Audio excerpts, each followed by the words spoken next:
हम लोग श्रीमद् भगवद गीता के 10वें अध्याय के 10वें श्लोक को देख रहे हैं। इसके ऊपर चौथा सत्र है। तो यहाँ भगवान बता रहे हैं कि जो लोग प्रीतिपूर्वक भगवान श्री कृष्ण का भजन करते हैं उन पर भगवान का क्या आशीर्वाद होता है, और वो आशीर्वाद होता है बुद्धि के रूप में। एक बड़ी इंटरेस्टिंग बात है कि ये आशीर्वाद आपको अनुभव होगा, ऐसा नहीं कि अगले जन्म में मिलेगा। ये आशीर्वाद सूक्ष्म तो है लेकिन अगले जन्म में नहीं, इसी जन्म में अनुभव होगा। मैं फिर से रिपीट कर रहा हूँ, ये जो बुद्धि योग है, ये बुद्धि योग जिसके द्वारा भगवान की प्राप्ति होती है, ये अगले जन्म में होगा ऐसा नहीं है, इसी जन्म में अनुभव होगा। इसी समय होगा कि बुद्धि का अनुभव अभी कर रहे हैं, नहीं कर रहे। मेरी बात समझ में आ रही तो बुद्धि है, नहीं समझ में आ रही तो भी अनुभव हो रहा कि ऐसी बुद्धि नहीं है जिससे बात समझ में आ सके। समझ में आ रहा है? Is it understandable? Assume devotees as well. बुद्धि तो ऐसी चीज है जो सदा ही साथ रहती है। Can you understand what I am trying to say? Amazing बात। धन देंगे तो हमेशा सन साथ नहीं रहता। कभी फोन, मान लीजिए फोन में नहीं रहा या जेब में नहीं रहा, अलग बात है, कोई छीन ले जाए, लेकिन बुद्धि तो कोई छीन नहीं सकता ना। जितनी बुद्धि जब भी है उतनी है ही। तो बात हमने कल सुनी थी, इसको मैं फिर रिफ्लेक्ट करूंगा कि भगवान बुद्धि देते हैं, न तो मैं स्वयं प्राप्त कर सकता हूं ऐसी बुद्धि और न ही कोई दूसरा दे सकता है। तो ना समझ में आया? जब मैं स्वयं प्राप्त नहीं कर सकता, यानी कि जब ऐसी दिव्य बुद्धि का निर्माण मैं कर नहीं सकता तो इसको नष्ट भी नहीं कर सकता।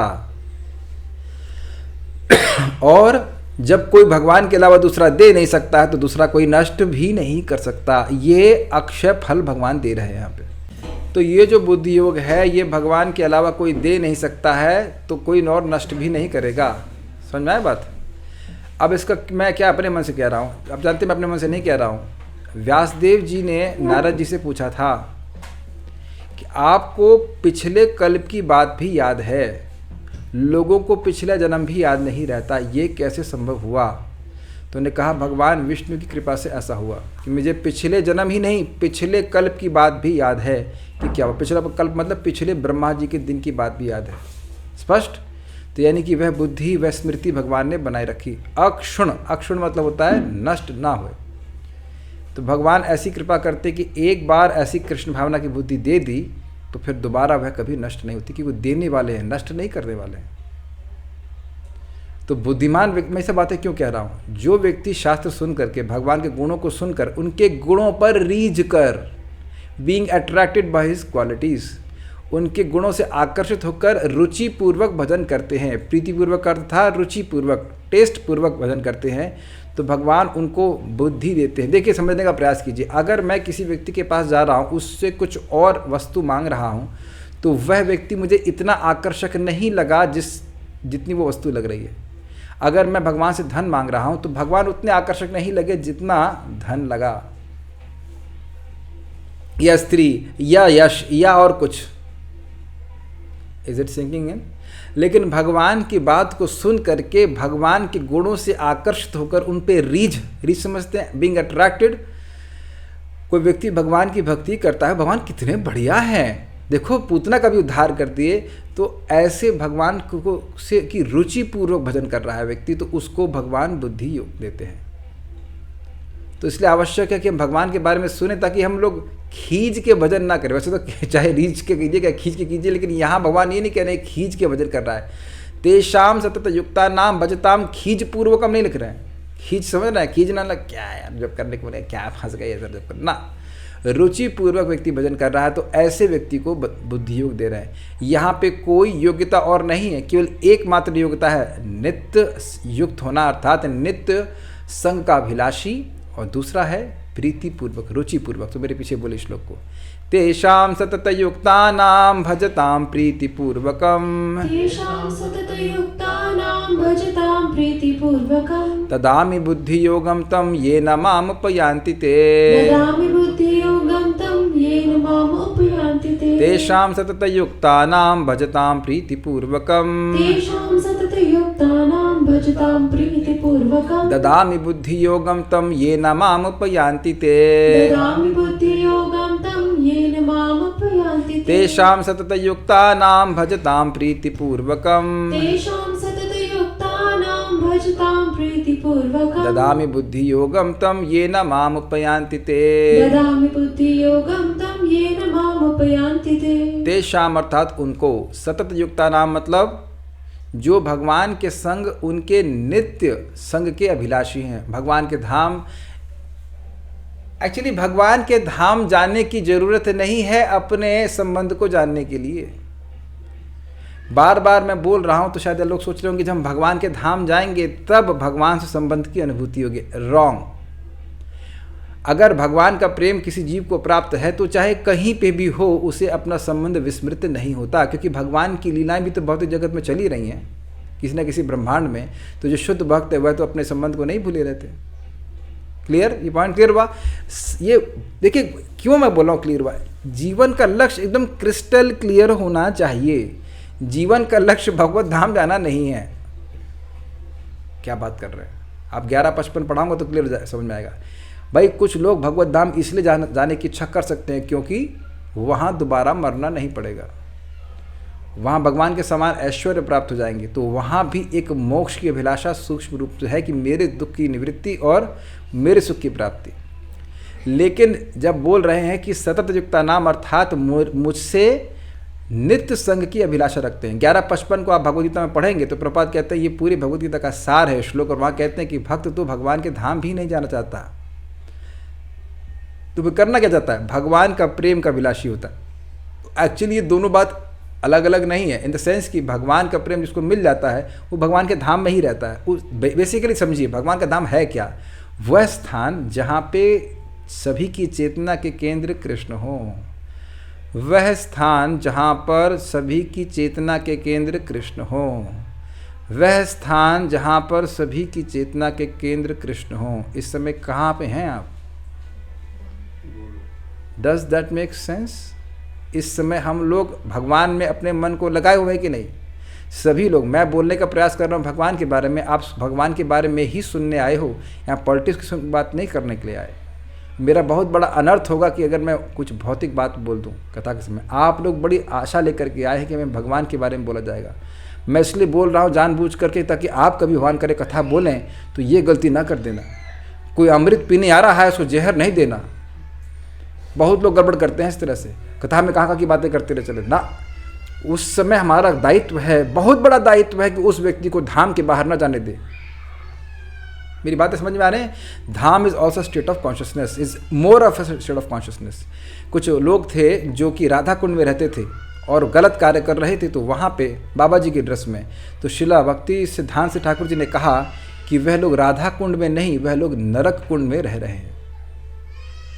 Very powerful statements. तो समझ पा रहे हैं मेरी बात?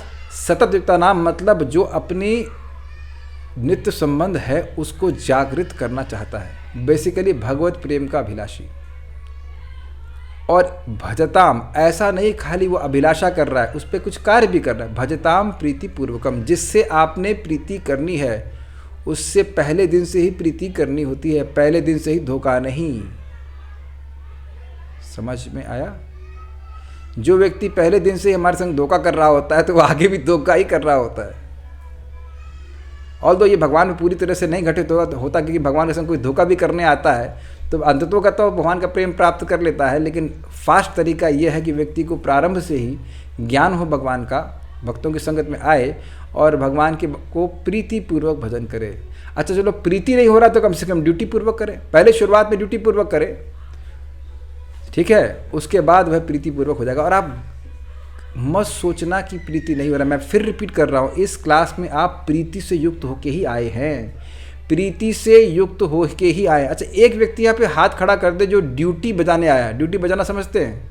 घंटा निकालने के लिए आया है, अटेंडेंस लगाने के लिए आया है। एक भी व्यक्ति यहाँ केवल अटेंडेंस लगाने के लिए नहीं आया है, क्योंकि केवल अटेंडेंस लगाने से कुछ नहीं मिलना आपको यहाँ पे, है ना सैलरी मिलेगी, ना कुछ मिलेगा, ना सर्टिफिकेट मिलेगा। मैं इसीलिए पढ़ा तो रहा हूँ शास्त्र, लेकिन सर्टिफिकेट मैं नहीं देता। मैं चाहता हूँ कि सर्टिफिकेट लोग स्वयं अपने आप ले लें। सर्टिफिकेट क्या है? बुद्धि योग। सर्टिफिकेट कृष्ण देंगे कि आपको भक्ति शास्त्री मिल गया है, व्हाटएवर। मैं क्यों दूं? मैं कौन होता हूँ देने वाला, या कोई भी कौन होता है देने वाला? देने वाले तो कृष्ण है। Is it okay? प्रीति पूर्वक भगवान के बारे में श्रवण कीर्तन कर रहे हैं तो कौन देगा सर्टिफिकेट? कृष्ण ने। क्या है सर्टिफिकेट का नाम? बुद्धि योग की सर्टिफिकेट। यू आर सर्टिफाइड बुद्धि योग प्रैक्टिशनर। कुछ समझ में आ रहा है बात? कि जीवन का लक्ष्य है भगवान की प्राप्ति करना, भगवान के चरणों की प्राप्ति करना, भगवान के प्रेम की प्राप्ति करना, और ये बात उस व्यक्ति को समझ में आ जाए। तम बुद्धि योगम ददामी, मैं उस व्यक्ति को बुद्धि योग देता हूं, ये न माम उपयांति ते, जिसके द्वारा वह मेरे पास आ जाते हैं। तो हम लोग यहां तक तो बात समझ लिया। प्रभुपाद जी के तात्पर्य को देखते हैं।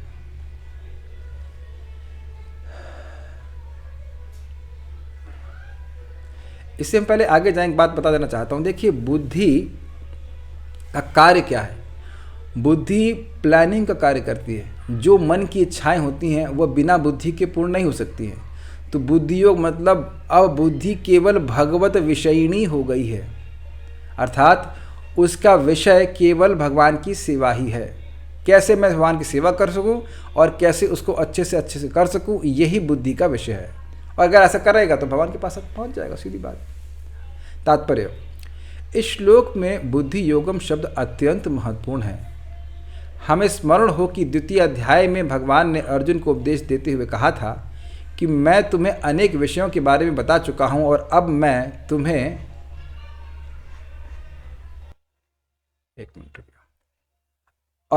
तुम्हें बुद्धि योग की शिक्षा दूंगा। एषा ते विहिता सांख्ये बुद्धि योगे त्विमां शृणु बुद्ध्या युक्तया पार्थ कर्म बंधम प्रहास्यसि। मैंने तुमको अब तक सांख्य का वर्णन किया, जिसमें व्यक्ति समझता है कि कैसे आत्मा देह से पृथक है।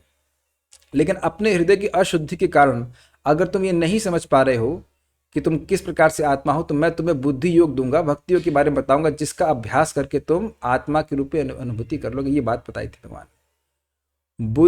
अब उसी बुद्धि योग की व्याख्या की जा रही है। जो दूसरे अध्याय में बताया था उसी की व्याख्या कर रहे हैं कि वो कैसे देते हैं। बुद्धि योग कृष्ण भावनामृत में रहकर कार्य करने को कहते हैं और यही उत्तम बुद्धि है। फिर इसको समझ लीजिए, ये क्या है, एकदम प्रैक्टिकल है। सुबह उठते ही व्यक्ति अपनी बुद्धि के द्वारा निर्णय करता है कि मैं इंजीनियर हूं, डॉक्टर हूं, ये हूं और वो हूं। उसके द्वारा व्यक्ति कार्य करना शुरू करता है। ठीक, तो अब शास्त्र बुद्धि के द्वारा व्यक्ति निर्णय करे, मैं कृष्ण का सेवक हूं, मैं उनका शाश्वत सेवक हूं, टेम्परेरी सेवक नहीं हूं, शाश्वत सेवक हूं, और अब मैं उनकी सेवा के लिए उपस्थित हुआ हूं। This is that simple. हे कृष्ण, आप इस सेवा से प्रसन्न हो जाएं। बातें बहुत सिंपल हैं, लेकिन अप्लाई करेंगे तो बहुत अंतर पड़ जाता है। हरे कृष्ण हरे राम हरे राम हरे राम। जैसे कभी कभी ऐसा होता है कि कोई व्यक्ति, कोई स्त्री है, अपने पति से बिल्कुल प्रेम नहीं करती, तो उसके लिए बोझा होता है वो खाना बनाना, सेवा करना, इत्यादि इत्यादि। देखा गया इस जगत में। और लेकिन अगर जिस स्त्री का अपने पति से बहुत प्रेम होता है, वह सेवा किए बिना सेवा करते हुए आघाती नहीं। आघाना मतलब बहुत हो गया नहीं, she does not become satisfied, बल्कि व्यग्र हो जाती है कि सेवा ना मिले। व्यक्ति समझते परेशान हो जाती है। तो भगवान की भक्ति प्रीति पूर्वक की जा रही, मतलब सेवा ना मिले तो व्यग्रता है, सेवा मिलने पर व्यग्रता नहीं है। तो बुद्धि के द्वारा निर्णय करे। बुद्धि कहाँ से मिलेगी? ये शास्त्रीय वाली बुद्धि है। शास्त्र से बुद्धि मिलेगी कि हम कृष्ण के शाश्वत सेवक हैं, हम आत्मा हैं और हम उनकी प्रसन्नता के लिए इस कार्य को करने के लिए आए हैं। This should be our. चाहे देखिए, बहुत सूक्ष्म बात है। हम मंदिर जाते हैं तो मंदिर जा रहे हैं तो स्मरण करना चाहिए कि मैं कृष्ण की सेवा करने जा रहा हूँ, कृष्ण को सुखी करने जा रहा हूँ। इसलिए हम लोग तिलक लगाते हैं, यानी त्रिपुंड लगा लिया। त्रिपुंड भगवान को पसंद नहीं आएगा। या नाच रहे हैं तो महाप्रभु के बारे में लिखा हुआ है, दास से भाव नाचे। ये नहीं कर रहा कि वह दिखाए कि हम कितने बड़े नाचने वाले हैं ना। It's very subtle points. अब जब मंगल आरती के बाद प्रणाम किया जाता है तो हम प्रणाम करते हैं। क्यों प्रणाम करते हैं? भगवान आज अपने बड़ी कृपा करे कि आपकी आरती का दर्शन हमको मिला, हमें कीर्तन मिला, हमें भक्तों की संगत प्राप्त हुई। ये कृतज्ञता का भाव सब बुद्धि में आ जाएगा कि नहीं? मैं फिर रिपीट कर रहा हूं कि हर दिन सुबह अगर हम लोग उठकर ये स्मरण कर सके, अरे भगवान की कितनी बड़ी दया है कि भगवान मुझको बुद्धि दे रहे हैं, आज एक और मैं दिन भगवान की सेवा में नियोजित कर सकूं।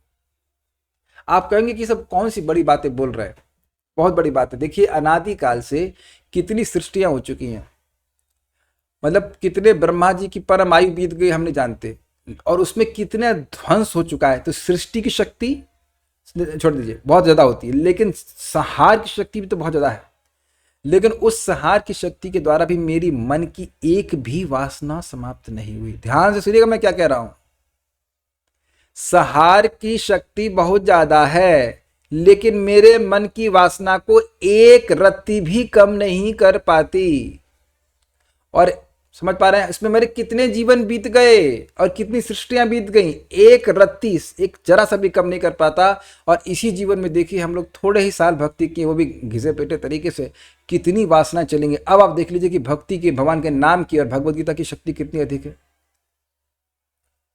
तो भगवान मुझको आज कुछ भक्ति करने का मौका दे रहे हैं, तो ये बुद्धि के द्वारा निर्णय करना चाहिए ना कि भगवान ने बहुत बड़ी कृपा करी है, कृतज्ञता होनी चाहिए, करना चाहिए। बुद्धि का अर्थ है, बुद्धि और योग का अर्थ है यौगिक गतिविधियां अथवा यौगिक उन्नति। जब कोई भगवत धाम को जाना चाहता है और भक्ति में वह कृष्ण भावामृत को ग्रहण कर लेता है, तो उसका यह कार्य बुद्धि योग कहलाता है। समझ में आया? वह कार्य जो करे जिसके द्वारा उसे भगवत धाम की प्राप्ति, बेसिकली भगवत धाम, भगवान के प्रेम, दोनों की बात एक ही बात, अलग नहीं है। यानी बुद्धि का उपयोग जब मैं योग में करता हूं तो उसे बुद्धि योग कहते हैं। आप यहां काय के लिए आए? गीता सुनने के लिए। तो गीता सुनने के लिए आए तो वहां बुद्धि के द्वारा निर्णय किया ना कि गीता सुनना अच्छा है, ये भक्ति है कि नहीं, पता चल रहा है? पता चल रहा है। तो भक्ति करने के लिए, हम भक्ति बात करें, भक्ति करने के लिए जब बुद्धि लगाना शुरू करता है व्यक्ति, तो उसको बुद्धि योग कहते हैं। योग मतलब अपनी इंद्रियों को भगवान से जोड़ना। तो कैसे मैं अपनी इंद्रियों को माया से खींच लूं और भगवान को और प्रेषित कर दूं, भेज दूं, इसको कहेंगे बुद्धि योग। बिल्कुल स्पष्ट समझ में आ रहा है? प्रभुपाद ने बहुत बड़े तरह से बताया। नहीं तो हम लोग बुद्धि भोग में स्थित रहते हैं। बुद्धि लगातार इसी में लगी रहती है कि कैसे नेक्स्ट भोग प्राप्त होगा। तो भगवान जो प्रीतिपूर्वक भजन करते उनको ये बताते, उनको अंदर से ज्ञान देते कि वहां बुद्धि लगाओ। और क्या आप ऐसा अनुभव नहीं कर रहे? आप देख रहे हैं कि नाम जाप करने से एक ना एक व्यक्ति की प्लानिंग रहती है भगवान की सेवा करने की। कृष्ण मंत्र एत स्वभाव जय जपे कृष्ण प्रति उपजाय भाव। देखिए जो यहाँ है वह आपके संग भी हो रहा है, तब आपके मन में विश्वास होगा श्लोक में। नहीं तो लगेगा उन लोगों को देते और हमको नहीं देते, सबको देते। दूसरे शब्दों में बुद्धि योग वह विधि है जिससे मनुष्य भव बंधन से छूटना चाहता है। This is brilliant, this is brilliant. किसी ने, जैसे सिंपल सी बात सोचिए, होली चल रही है यहाँ पे, तो मुझे रंगना नहीं है। कल मैं क्लास गया था सुबह, उसके बाद मुझे कुछ आवश्यक काम थे, दवा भी लेने के लिए गया, तो पूरा मैं घूम के आया। मुझे लग रहा था कोई रंग मार देगा, कोई रंग मार देगा, लेकिन रंग नहीं मारा, एंड में आके रंग मार दिया। तो मैंने कहा भाई आज जब होली के एक दिन पहले ये हालत है, कल मैं बाहर गया था और उसकी वजह से मुझ पे रंग पड़ गया। तो अब क्या, मैं जब चाहता नहीं था कि रंग पड़े मेरे को, तो अब मैं अगर फिर स्कूटर लेके बाहर जाऊंगा तो क्या उसको बुद्धि कहा जाएगा? क्या कहा जाएगा? उसको बेवकूफ़ी कहा जाएगा। तो पिछले जन्म में मैंने इंद्रिय तृप्ति करी, इस कारण से देह प्राप्त हो गया, फिर से मैं इस जीवन में वही कार्य करूं जिससे तुम्हें दोबारा देह प्राप्त हो जाएगा, तो क्या ये बुद्धि कहलाएगी? नहीं। तो बुद्धिमान व्यक्ति वह है जो भव बंधन से छूटना चाहता है। एक व्यक्ति हम कल मिले, भक्त ही हैं, तो हमने कहा पढ़ाई सही चल रही? कहते हाँ। तो कह रहे मैं सेकंड टॉपर आए। तो भाई कहीं पे भी आप सेकंड टॉपर हो, और चाहे वो कुछ भी हो जगत में, कोई भी पढ़ाई कर रहा है, उसमें एक भी अक्षर इस बात का नहीं है जिसके द्वारा ये वर्णन हो कि भव बंधन से कैसे छूटा जाए। तो जब शिक्षा दी ही नहीं जा रही है, तो उसमें सेकंड टॉपर हो या फर्स्ट टॉपर हो, या नीचे से फर्स्ट हो ऊपर से फर्स्ट हो, उससे क्या फर्क पड़ना है? मान लो एग्जाम में आना है फिजिक्स का पेपर और आपको केमिस्ट्री पढ़ा दी जाए, तब तो उस केमिस्ट्री में first topper, second topper, third topper होने से क्या मतलब है? कहेंगे आप इतना कठोर क्यों बोल रहे हैं? क्योंकि वो आज ही मर सकता है। हर व्यक्ति जो इस जगत पे भौतिक ही पढ़ रहा है, केवल, मैं नहीं कह रहा कि भौतिक की जरूरत नहीं है, केवल भौतिक पढ़ रहा है, वो आज ही मरेगा और उस एग्जाम के लिए उसके पास कोई उत्तर नहीं है। Do you agree? क्या सबको दिख रहा है मेरी बात? एक माता जी हमको दिख रही हैं, उनको दूसरी माता जी बोलेंगी तुम्हारे पति ने तुमको कुछ सिखाया नहीं, वॉटेवर, तुम्हें किसी लायक नहीं बनाया, हमने ये कर लिया, हमने वो कर लिया। मुझसे पूछो ये बताओ कि तुम मरोगी तो करोगी क्या? करोगी क्या छोड़ दो, तुम मरोगी तो तुम्हें क्या बोलना चाहिए ये तुमको पता है? तो तुमने सीखा क्या? कुछ नहीं सीखा, बिल्कुल पशु की तरह रह गई। देखिए ये सब बातें मैं खाली बोल नहीं रहा हूं, मुझे दिख रहा है कि कैसे लोगों को एकदम जो महत्वपूर्ण एग्जाम है, जो आज ही मरने वाला एग्जाम है, उसके बारे में कुछ नहीं बताया। कभी आप लोग को ऐसा लगा, आप लोग को अगर कभी पढ़ाई की हो, ट्यूशन पढ़ने जाते हैं और कभी कभी एग्जाम आ जाता है और ट्यूशन मास्टर ठीक नहीं होता, उसने फ्रॉड मचाया, तब इतना क्रोध आता है, मतलब जो भी आप इसमें मन में गाली देना चाहे दे दीजिएगा। साला बोलते साला पढ़ाए नहीं हमको, जी हमको अब हमको बड़ी दिक्कत आ रही है, हम फेल हो जाएंगे। कभी आप लोग के संग ऐसा हुआ हो तो आप देख लीजिएगा, हो सकता है वो पढ़ाए हो ना, हम लोग ना पढ़े हो, एक अलग बात है। लेकिन पॉइंट यहाँ पे है कि जगत में जो भी पढ़ाई चल रही है उस बारे में ये जिज्ञासा ही नहीं है कि भव बंधन से हम कैसे छूटे। यानी कि बेसिकली जो लोग भी अपने आप को बहुत बुद्धिमान कर रहे हैं उनके पास बुद्धि है ही नहीं। बुद्धि योग वह विधि है जिससे मनुष्य भव बंधन से छूटना चाहता है। This is amazing. देखिए जब आप बहुत ध्यान सुनना, ये 17वें अध्याय में आएगा, जब व्यक्ति निष्काम भावना से नाम जप करता है तो उसके हृदय में इस जगत से निकलने की, बाहर निकलने की भावना अपने आप आने लगती है। आ रही है कुछ कि नहीं आ रही है अपना हृदय में? I don't want to come. अब दोबारा आना चाहे, अब भगवान की व्यवस्था हो एक अलग बात है, लेकिन आप देखेंगे कि ये भाव रहता है कि भाई यहाँ दोबारा नहीं आना है। जो बात गीता में लिखी है वो अपने जीवन में अनुभव करना है। यानी कि भगवान ने आपको बुद्धि देना शुरू कर दिया। इस जगत में ऐसी कोई व्यक्ति, कोई ना तो व्यक्ति है ना कोई वस्तु है जिसके लिए हम वापस आए, क्योंकि उन सभी वस्तुओं को प्राप्त करने वाले लोग भी दुखी हैं। ऐसी बुद्धि भगवान देते हैं, ये हमारे द्वारा निर्मित बुद्धि नहीं है। पहले देख लीजिएगा, ये भगवान ने हम लोग को बुद्धि दी है इस प्रकार की। जब तक इस जगत में है हमें कुछ आवश्यक कार्य करने होते हैं, इन द सेंस अपने देह का ध्यान रखना होता है ताकि हम भक्ति ठीक से कर सकें। लेकिन दोबारा आने का कोई प्रयोजन नहीं लगता। क्यों आएंगे दोबारा बताइए? चैट इज ओपन, कौन आना चाहेगा दोबारा यहाँ पे? इंटरेस्टेड? कम से कम पीएचडी करने की तो आओगे ना? नहीं पीएचडी, शैली शुक्ला माता जी पीएचडी नहीं करेंगी? नहीं करना नहीं करना, नहीं करना, इसी जीवन में नहीं करना, अगले जन्म में क्या करेंगे? कौटिल्य प्रभु तो कुछ नहीं, कुछ पॉलिटिक्स वगैरह पढ़ने के लिए। Okay, so I hope this is clear. मैं आप लोगों को सहायता कर रहा हूँ ये समझाने के लिए कि ये जो कृष्ण भावना का प्रोसीजर है ये कार्य करता है। भैया ये थ्योरी नहीं है, ये थ्योरी मात्र नहीं है केवल, इट वर्क्स। उन्नति करने का चरम लक्ष्य कृष्ण प्राप्ति। This is again very blowing, mind blowing. हम इस जगत में कुछ उन्नति करते हैं, अच्छा फिर उसके बाद अमेजिंग है ना, आपने कुछ कर लिया, अच्छा उसके बाद, अच्छा उसके बाद कहते हैं श्रेय प्राप्ति। व्यक्ति तपस्या कर रहा है, हाँ हमको ये मिल जाए, ये ज्ञान मिल जाए, उसका सोचता है।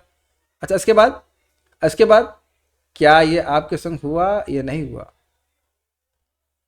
यहाँ तक कि कभी कभी लोग निस्वार्थ होने का प्रयास करते हैं और वह समाज की सेवा करते हैं, लिखा गया है। लेकिन उसके बाद भी उनके मन में एक वैक्यूम कहते हैं इंग्लिश में, हिंदी में क्या कहेंगे, खालीपन का अनुभव करते हैं कि आए। मुझे एक समाज सेविका बोली मेरे मन में बड़ी टेंशन है, क्या करूँ? आए, आप तो समाज सेवा कर रहे हैं ना, तब तो आपका मन शांत हो जाना चाहिए। तो बात बड़ी मजेदार है। हम इस जगत में चरम लक्ष्य ढूंढ रहे हैं, उसको प्राप्त करने के बाद हमें आगे कोई डेस्टिनेशन न ढूंढना पड़े। लेकिन भगवान के चरण कमलों के अलावा ऐसा कोई स्थान है ही नहीं। जिस भी हम सिद्धि को प्राप्त करेंगे उसके बाद फिर एक और सिद्धि रह जाएगी, लग रहा है कुछ खालीपन है। Got it? नेक्स्ट, लोग इसे नहीं जानते, अतः भक्तों तथा प्रामाणिक गुरु की संगति आवश्यक है। ना this is very very interesting. परम पूज्य राधानाथ महाराज श्लोक को बोल रहे थे, कह रहे देखो भाई, कौन लोग ऐसे हैं जो कह सकते हैं ईमानदारी से कि वो भगवान का भजन 24 घंटा कर रहे हैं और प्रीतिपूर्वक कर रहे हैं? सामान्यतः तो कोई कर नहीं रहा है, तो उनको तो भगवान बुद्धि दे नहीं रहे। बड़ा सुंदर बात है कि नहीं? भगवान 24 घंटे बुद्धि दे रहे हैं, लेकिन उनकी प्राप्ति हो जाए ऐसी बुद्धि सबको नहीं दे रहे। ये दिख रहा है सबको? जो आपके घर वाले हैं, आपके भक्ति के विरोध में चल रहे हैं, उनको नहीं मिल रही ना बुद्धि। आप लोग आश्चर्य करते होंगे कि यार इतना क्या इनको प्रॉब्लम है भक्ति करने से, ऐसा क्या कर दे रहे हैं? पिक्चर देखेंगे, घूमेंगे फिरेंगे तो कोई दिक्कत नहीं है, लेकिन अब हरे कृष्णा करेंगे तो बहुत दिक्कत है। आप लोग को आश्चर्य होता होगा, नहीं ऐसा क्या लोगों को मिर्ची लग रही है? भाई हम सुबह उठ के जाप कर रहे हैं, तो उन्हें क्या दिक्कत है, आवाज़ तो नहीं, उनको तो नहीं, उनको सोने से डिस्टर्ब कर रहे हैं, तो उनकी बिल्कुल विपरीत बुद्धि चल रही है। तो पॉइंट क्या है, क्योंकि लोग ऐसे प्रीति युक्त आचरण से युक्त नहीं हैं, इसलिए आवश्यक है भक्तों की वह समझा सकें, क्योंकि जिनके पास ये बुद्धि योग है वही दे सकते हैं दूसरों को, एटलीस्ट गाइडेंस दे सकते हैं। एक्चुअली मैं थोड़ा सा गलत बोल गया। देखिए, बुद्धि योग मुझे प्राप्त हो गया मान लीजिए, तो मैं दूसरे को बुद्धि योग दे नहीं सकता हूं, मैं उसको प्रीतिपूर्वक भजन करने की ट्रेनिंग दे सकता हूं। बुद्धि योग तो भगवान देंगे। Is it okay? उपदेश दिया जा सकता है कि भाई तुम प्रीतिपूर्वक भजन करो, भगवान के गुणों को बोल सकते हैं, लेकिन बुद्धि तो अंदर से भगवान देंगे ना भाई। यहां पे मैं बोल रहा हूं सबको, तो सबको तो एक ही बात बराबर नहीं समझ में आ रही है। I can share my realization, but I cannot give you my realization. Do you agree?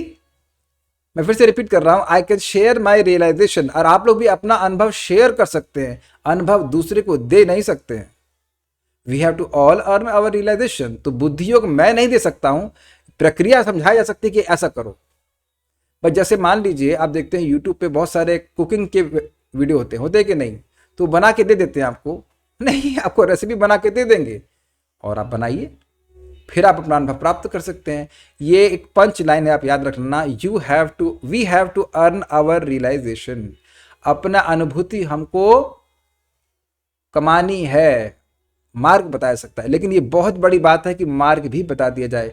मान लीजिए किसी भोजन की आपको रेसिपी ही ना पता हो, तब तो बनेगा ही नहीं ना।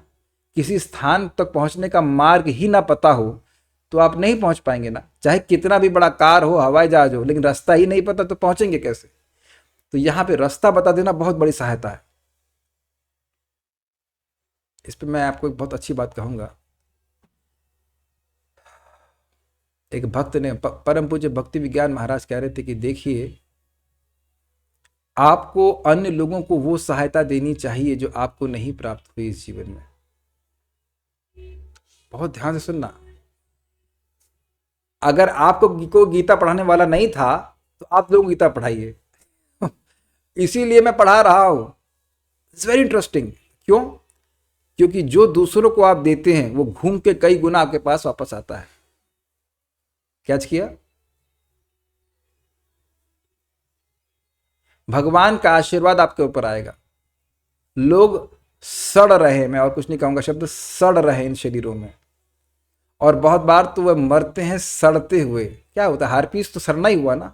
हमने व्यक्ति को देखा था, हार्पीस हो गया था, और अब कभी अस्पताल चले जाए तो लिटरली लोग गैंग्रीन और क्या क्या, बहुत जीते जी सड़ने लगता है शरीर। ऐसे भी सड़ रहा है, लेकिन सड़ सड़ के लोग मर रहे हैं बिल्कुल, और फिर एक ऐसा शरीर प्राप्त करेंगे जिसमें वो सड़ेंगे। इट इज वेरी पेनफुल, नहीं, बहुत दर्दनाक है। सबकी मौत दर्दनाक ही होती है, अगर कहा जाए दर्द से युक्त होती है। बहुत बड़ी कृपा की जा रही है लोगों को गीता भागवत बोल करके, समझा करके।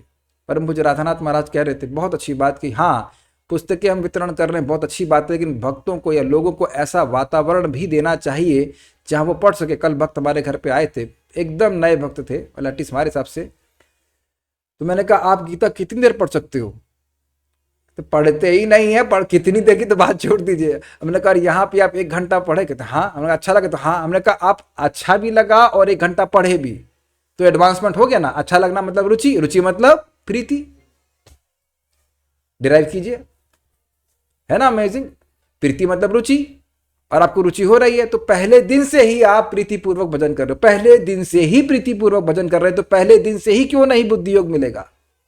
कुछ बुद्धि मिलना शुरू हो जाएगी, धीरे धीरे धीरे करके मिलने लग जाएगी। ठीक है, मनुष्य को ज्ञात होना चाहिए कि कृष्ण ही लक्ष्य हैं। जब लक्ष्य निर्दिष्ट है तो पथ पर मंद गति से प्रगति करने पर भी अंतिम लक्ष्य प्राप्त हो जाता है। This is the brilliance of Srila Prabhupada. पहले व्यक्ति को पता होना चाहिए कि उसे जाना कहाँ है, स्पीड नहीं तेज करनी चाहिए। समझ में आया आपको? मान लीजिए हम लेके चलो भाई, चले कहाँ कहाँ चले, अरे चलना आप, चलो चले, और चले गए वहां जहां गुंडे इकट्ठे हैं तो गोली नहीं मार देंगे? आप में से बताइए, पता नहीं कितने लोग हैं जैसे हम ऐसे स्थान पे तो नहीं जाएंगे ना जहां पे उग्रवादियों का कैंप हो। तो निर्देश होना चाहिए ना कि भाई, निर्दिष्ट मतलब फिक्स करो कि भाई जीवन का लक्ष्य क्या है। तो भले ही हम स्लो जा रहे हैं लेकिन स्थान सही होना चाहिए। देखिए, एक बात समझने का प्रयास करें, भक्ति से श्रेष्ठ साधन कोई है ही नहीं, भक्ति से फास्ट कोई साधन है ही नहीं। एक ही नाम अनंत जन्म के पाप नष्ट कर रहा है, उससे और क्या फास्ट होगा। लेकिन आपका परसेप्शन क्या है, आपको कैसा अनुभव हुआ कि हम लोग स्लो चल रहे हैं? समझ रही बात? तो माइक दे दीजिए मेरे को, माइक से बोलना पड़ेगा बहुत जोर से। हाँ, माइक पकड़ा दीजिए, ये वाला नहीं, इससे क्या होगा? हाँ, वो वाला दी, सामने वाला, दोनों माइक यूज करना पड़ेगा। हरे कृष्णा। तो मैं यह कह रहा हूं कि लक्ष्य फिक्स हो गया तो हमारी प्रगति धीरे धीरे उस तरफ होगी। हम लोगों को लगता है कि हमारे अनर्थ बहुत धीरे धीरे जा रहे हैं, लेकिन अन्य प्रोसेस जो है उनसे तुलना करेंगे तो आप अनुभव करेंगे कि बहुत तीव्र है। वो तो गलत जगह जा रहे हैं, हम लोग सही जगह जा रहे हैं, लेकिन हमको लग रहा है कि हम स्लो जा रहे हैं। एक ही नाम अनंत जन्म के पाप नष्ट करता है। चलो, तो पाप नष्ट हो गया। अब भगवान का नाम जो दूसरा बोलेंगे वो कुछ कार्य करेगा कि खाली बैठा रहेगा? करेगा ना। क्या करेगा वो? वह अनर्थों को नष्ट करना शुरू कर पड़ेगा। ये भाई, ये विज्ञान जो आज भी भक्त को समझा रहा था, मैं डांटना नहीं चाहता हूं किसी को, मैं चाहता हूं कि लोग विज्ञान समझें। साइंस में डांटा नहीं जाता है, थ्योरी समझाई जाती है प्रॉपर तरीके से, ताकि लोग समझ करके उसको वैसे क्रियान्वित करें और लाभान्वित हों। क्लियर समझ में आ रहा सबको? तो पाप तो पहले नाम से ही समाप्त हो गए, उनके चक्कर मत पड़िए। यानी कि नरक तो जा ही नहीं सकते, पाप समाप्त हो गए मतलब नरक जाने की क्वालिफिकेशन समाप्त, नरक का टूर नहीं कराया जाएगा। तो अब जितना भी नाम बोला जा रहा है उससे हमारी भक्ति बढ़ रही है। Is it okay? ठीक है। अब इस पे एक सुंदर बात भक्त ने बताई कि देखिए, जब हम लोग हवाई जहाज में बैठते हैं तो ऐसा लगता है कि हम लोग बहुत स्लो जा रहे हैं, लेकिन हम लोग स्लो नहीं जा रहे होते हैं, बहुत तीव्रता से अपने गंतव्य की ओर जा रहे होते हैं। ठीक है। अब एक इंटरेस्टिंग बात है कि मनुष्य को कैसे मालूम चलेगा कि कृष्ण लक्ष्य है? शास्त्र के द्वारा। भक्तों की संगति में शास्त्र सुनेगा तब समझ में आएगा। आप लोगों को डिस्टर्बेंस तो नहीं हो रहा है? इधर बीच में आवाज आ रही, सुनाई पड़ रहा है? Fine, good. दूसरी बात यहाँ पे जो महत्वपूर्ण है कि यद्यपि हम भक्ति कर रहे हैं, लेकिन ऐसा नहीं सोचना चाहिए कि हम कल शुद्ध भक्त हो जाएंगे। हम आज भक्ति कर रहे हैं तो थोड़ा और शुद्ध हुए हैं, लेकिन इसका मतलब यह नहीं है कि हम कल या एक ही दिन में पूरी तरह शुद्ध हो जाएंगे। और ये बात भगवान भी जानते हैं, ये बात भगवान भी जानते हैं कि आप कल शुद्ध नहीं हो जाएंगे पूर्णतः। सुनाई पड़ रहा मैं क्या कह रहा हूं? He also understands that कि प्रोसेस धीरे धीरे कार्य करता है। He is tolerating us for this reason only, not only but he tolerates us because हमारी गलतियों को भगवान क्यों सहन करते हैं? क्योंकि जानते हैं कि ये अनर्थों की वजह से कर रहा है। जीवात्मा तो शुद्ध है, अनर्थ धीरे धीरे नष्ट होते हैं, ये भगवान को हमसे ज्यादा पता है, क्योंकि वही नष्ट कर रहे हैं धीरे धीरे। समझ आया आपको? इसलिए मन में कोई, अरे हम इतने साल से भक्ति कर रहे हैं और हमको ये हो रहा है, हमको वो हो रहा है, रॉन्ग। लेकिन ध्यान दीजिएगा कि जो भी भक्ति में प्रगति हो रही है वो फॉरवर्ड है, बैकवर्ड कुछ नहीं है। मैं ये सब बातें क्यों कह रहा हूं? प्रगति भले ही स्लो हो लेकिन सही दिशा में है और भगवान के अनुसार हो रही है, और हो रही है, खाली नहीं बैठे हैं।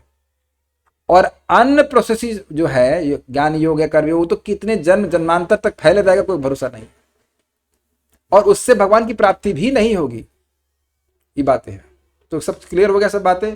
शास्त्र सुन करके निर्दिष्ट कर लीजिए, फिक्स कर लीजिए कि जीवन का लक्ष्य क्या है, और उसके बाद नियमित रूप से भक्ति करते चले जाइए। इसलिए कभी नहीं सोचना कि एक ही दिन में आप शुद्ध भक्त बन जाओगे, ऐसा होता ही नहीं है। किसी के संग नहीं हुआ, आपके संग कैसे हो जाएगा? क्लियर? तो पहली जो महत्वपूर्ण शिक्षा यहाँ प्राप्त हो रही है, रोज भक्ति करना है, रोज भक्ति करना। जो भी हम सुन रहे हैं, भगवान के बारे में बोल रहे हैं, जप कर रहे हैं, प्रसाद खा रहे हैं, उससे हम शुद्ध ही हो रहे हैं। अगर सिंपल शब्द में कहूँ, contact with the supreme Lord by any of the 9-fold process of devotional service is always a forward march home, march back home, back to Godhead। भगवान के संग नवधा भक्ति के द्वारा किसी भी प्रकार का संपर्क सदा ही भगवत धाम जाने के ओर एक अग्रसर कदम है। इसलिए जिन लोगों को आप कल्टीवेट कर रहे हैं उनके ऊपर भी चढ़ मत जाइए। चढ़ने का मतलब, अरे तुम 3 बजे नहीं उठ पा रहे हो, अरे तुम 2 बजे नहीं उठ पा रहे हो, अरे भैया वो उठ पा रहा है 6 बजे, वही बहुत बड़ी बात है। शुरुआत तो करिए, अगर वह नहीं करेगा तो शुरुआत भी नहीं होगी। हम बड़ा भद्दा एग्जाम्पल ले रहे हैं, लेकिन जो लोग सिगरेट पिलवाना सीखते हैं, हमने नहीं पिया, हमने सुना ऐसा, अरे यार एक तो पी के देखो, यार एक तो पी के देखो, ऐसे करते करते बाद में वो चेन स्मोकर हो जाता है। इसलिए आपको चेन चैंटर बनना है। Well it's quite interesting, we have a chain only. देखो ना, लोग चेन स्मोकर होते हैं and we are chain chanters. Chain है कि नहीं, यहाँ पे चेन आती है और बस यहाँ समाप्त होती है, उसका फिर दूसरा चालू हो जाती है। तो यही होता है ना चेन स्मोकिंग। हाँ ठीक है, लेकिन इससे आपके लंग्स नहीं खराब होंगे। इससे हमारी बुद्धि ठीक होगी, हमारा जीवन सही हो जाएगा, बल्कि समझ गए ना। लेकिन इंटरेस्टिंग है, तुमसे बोलो we are not chain smokers, we are chain chanters. Chain chanters. तो इस प्रकार से करते रहेंगे, प्रगति होती रहेगी। चलिए आगे पढ़ते हैं। जब मनुष्य लक्ष्य तो जानता है किंतु कर्म फल में लिप्त रहता है तो वह कर्म योगी होता है। क्या मतलब है? जब वो समझ रहा है कि आत्म साक्षात्कार जीवन का लक्ष्य है, लेकिन उसका साधन क्या है, कर्म योग, तो वह कर्म योगी कहलाता है। ठीक, यह जानते हुए कि लक्ष्य कृष्ण है, जब कोई कृष्ण को समझने के लिए मानसिक चिंतन का सहारा लेता है तो वह ज्ञान योग में लीन होता है। अर्थात जब वो समझ रहा है कि भगवान कृष्ण की प्राप्ति लक्ष्य है जीवन का, लेकिन सोच रहा है कि ज्ञान योग के द्वारा प्राप्त हो जाएगा, तो ज्ञान योगी। मतलब साध्य क्लियर है, लेकिन साधन अलग अलग ले रहे हैं। और ध्यान दीजिएगा कि कर्म योग और ज्ञान योग से भगवान की प्राप्ति होती नहीं है, दे आर स्टेपिंग स्टोन्स। किंतु जब वह लक्ष्य को जानकर कृष्ण भावनामृत तथा भक्ति में कृष्ण की खोज करता है तो वह भक्ति योगी या बुद्धि योगी होता है, और यही पूर्ण योग है। यह पूर्ण योग ही जीवन की सिद्धावस्था है। क्या मतलब है इसका? मतलब यह है कि व्यक्ति यह समझे कि भक्ति यानी भगवान की भक्ति जीवन का परम लक्ष्य है और उसको प्राप्त करने का एकमात्र उपाय भगवान की भक्ति है। बस सिंपल, इतनी बात समझ में आ जाए और ऐसा कर लेगा तो वह सर्वश्रेष्ठ योगी है। प्रभुपाद जी अन्यत्र कहते हैं, जो एक नौसिखिया भक्त है, नियोफाइट डिवोटी, वह भी एक मायावादी सन्यासी से भगवान को अधिक प्रिय है, क्योंकि उसका निर्णय सही है, भक्ति करके ही मैं भगवान की प्राप्ति करूंगा। ठीक है, थ्योरी बिल्कुल परफेक्ट होने से बड़ा प्रभाव पड़ता है, भगवान की सहायता मिलती है। जब व्यक्ति प्रामाणिक गुरु के होते हुए तथा आध्यात्मिक संग से संबंध रहकर भी प्रगति नहीं कर पाता, क्योंकि वह बुद्धिमान नहीं है, तो कृष्ण उसके अंतर से उपदेश देते हैं, जिससे वह सरलता से उन तक पहुंच सके। उसके लिए एक मिनट, यहाँ यह नहीं कहा जा रहा है कि गुरु की जरूरत ही नहीं है या आध्यात्मिक संग की जरूरत ही नहीं है। गुरु के उपदेश के बाद भी या आध्यात्मिक संग यानी इस्कॉन है, उससे संपर्क होने के बाद भी और उसके प्रयास करने के बाद भी अगर उसको नहीं समझ में आ रहा है, तब भगवान स्वयं देख लेते हैं, भाई इसको मुझे तो हस्तक्षेप करना पड़ेगा। Got it? क्यों? क्योंकि उसने सेवा करी है। Krishna is obliged by our services. Specially अगर निष्काम भावना से की जा रही है तो भगवान ओब्लाइज का क्या है, कृतज्ञ अनुभव करते हैं, मुझे इसका प्रतिदान करना ही पड़ेगा, मुझे इसका प्रतिदान करना ही है। और उस प्रतिदान को करने में उनको उत्साह होता है, वो मर मर के नहीं करते, अरे भैया तो कर्जा चढ़ा दिया है, कर्जा चढ़ा दिया, अब मुझे कुछ करना पड़ेगा, क्या है, नहीं, बड़े उत्साह के साथ करते। इसके लिए जिस योग्यता की अपेक्षा है वह यह है कि कृष्ण भावनामृत में निरंतर रहकर प्रेम तथा भक्ति के साथ सभी प्रकार की सेवा की जाए। अब इसका मतलब क्या है? कई बार हम समझ नहीं आता, ये प्रेमा भक्ति में लगा जाए तो प्रेमा भक्ति तो मैं जीवन का लक्ष्य, अपन अभी से कैसे प्रेमा भक्ति करेंगे? देखिए, समझने का प्रयास कीजिए। जब हम भगवान को संतुष्ट करना चाहते हैं तो उस इच्छा को प्रेम कहते हैं। कृष्णेन्द्रिय प्रीति वांछा धरी प्रेम नाम। कृष्ण की इंद्रियों को संतुष्ट करने की इच्छा को प्रेम कहा जाता है। क्लियर? तो भी हम यहाँ गीता क्यों पढ़ रहे हैं? भगवान संतुष्ट हो, प्रेम है कि नहीं? लेकिन जैसे ही व्यक्ति डुप्लिसिटी करता है ना, मैं ये करूंगा, उसके बदले मुझे कुछ और चाहिए, ये, तब भगवान से तो वैसे भी हम चीटिंग नहीं कर सकते हैं। तो भगवान अंदर बैठे हुए कि किस लिए कर रहा है ये भजन, तो उसके अनुसार फिर वो फल देते। तुम्हें ये चाहिए, तुम्हें मैं नहीं चाहिए ना, आप नहीं चाहिए, अच्छा ठीक है, मैं दूंगा भी नहीं। फिर लिखा है कि अगर भोग और मोक्ष देकर भगवान छूट जाते हैं तो भक्ति को छुपा लेते हैं। तुम मुझसे अपनी छुपी हुई इच्छाओं को छुपा रहे हो ना, तो मैं तुमसे भक्ति छुपा लूंगा। Is it okay? At least time being के लिए भगवान जानते हैं कि ये व्यक्ति मुझसे भक्ति नहीं मांग रहा है, कुछ और इच्छा लेके मांग रहा है, तो भगवान ऐसे नहीं कि छोड़ देंगे उसको। भगवान सोचते हैं क्या ये फालतू की चीज मुझसे मांग रहा है, तो भगवान उसकी बुद्धि को शुद्ध करते हैं, वो वस्तु भी देते हैं और उसकी बुद्धि को शुद्ध भी करते हैं, आगे जाकर वो शुद्ध हो जाता है। लेकिन अब अपने को समझ में आ रहा है तो क्यों भगवान से भौतिक मांगे, बताइए। मैं फिर एग्जाम्पल दे रहा हूँ कि एक पतिव्रता नारी, उसके मन में केवल पति ही बसा रहता है कि मुझे पति की सेवा करनी है, तो पति कैसे, सतपति अगर होगा तो वह कैसे अपनी पत्नी का ध्यान नहीं रखेगा उसकी भौतिक आवश्यकताओं का। और आप एक चीज बताइए, आप एक चीज स्वयं विचार कीजिए, भौतिक जगत में भी, समान जगत में रह रहे हैं, हमको निश्चल रिलेशनशिप अच्छे लगते हैं कि धोखेबाजी वाले? आंसर बड़ा स्पष्ट है। क्या आप ऐसे लोग संग रहना चाहते हैं, मिलना चाहते हैं जो आपके संग धोखा करें, या आप भक्त हो, आपको अच्छा लगता है कि आप लोग संग धोखा करते बैठे हो? दिस इज वेरी लाइक क्या कहते हैं, पॉइंट ब्लैंक क्वेश्चन। क्या आप लोग ऐसा जीवन, या हम लोग ऐसा जीवन चाहते हैं जिसमें हम लोग से धोखा करते रहें और लोग हमसे धोखा करते रहें? This will be very frustrating.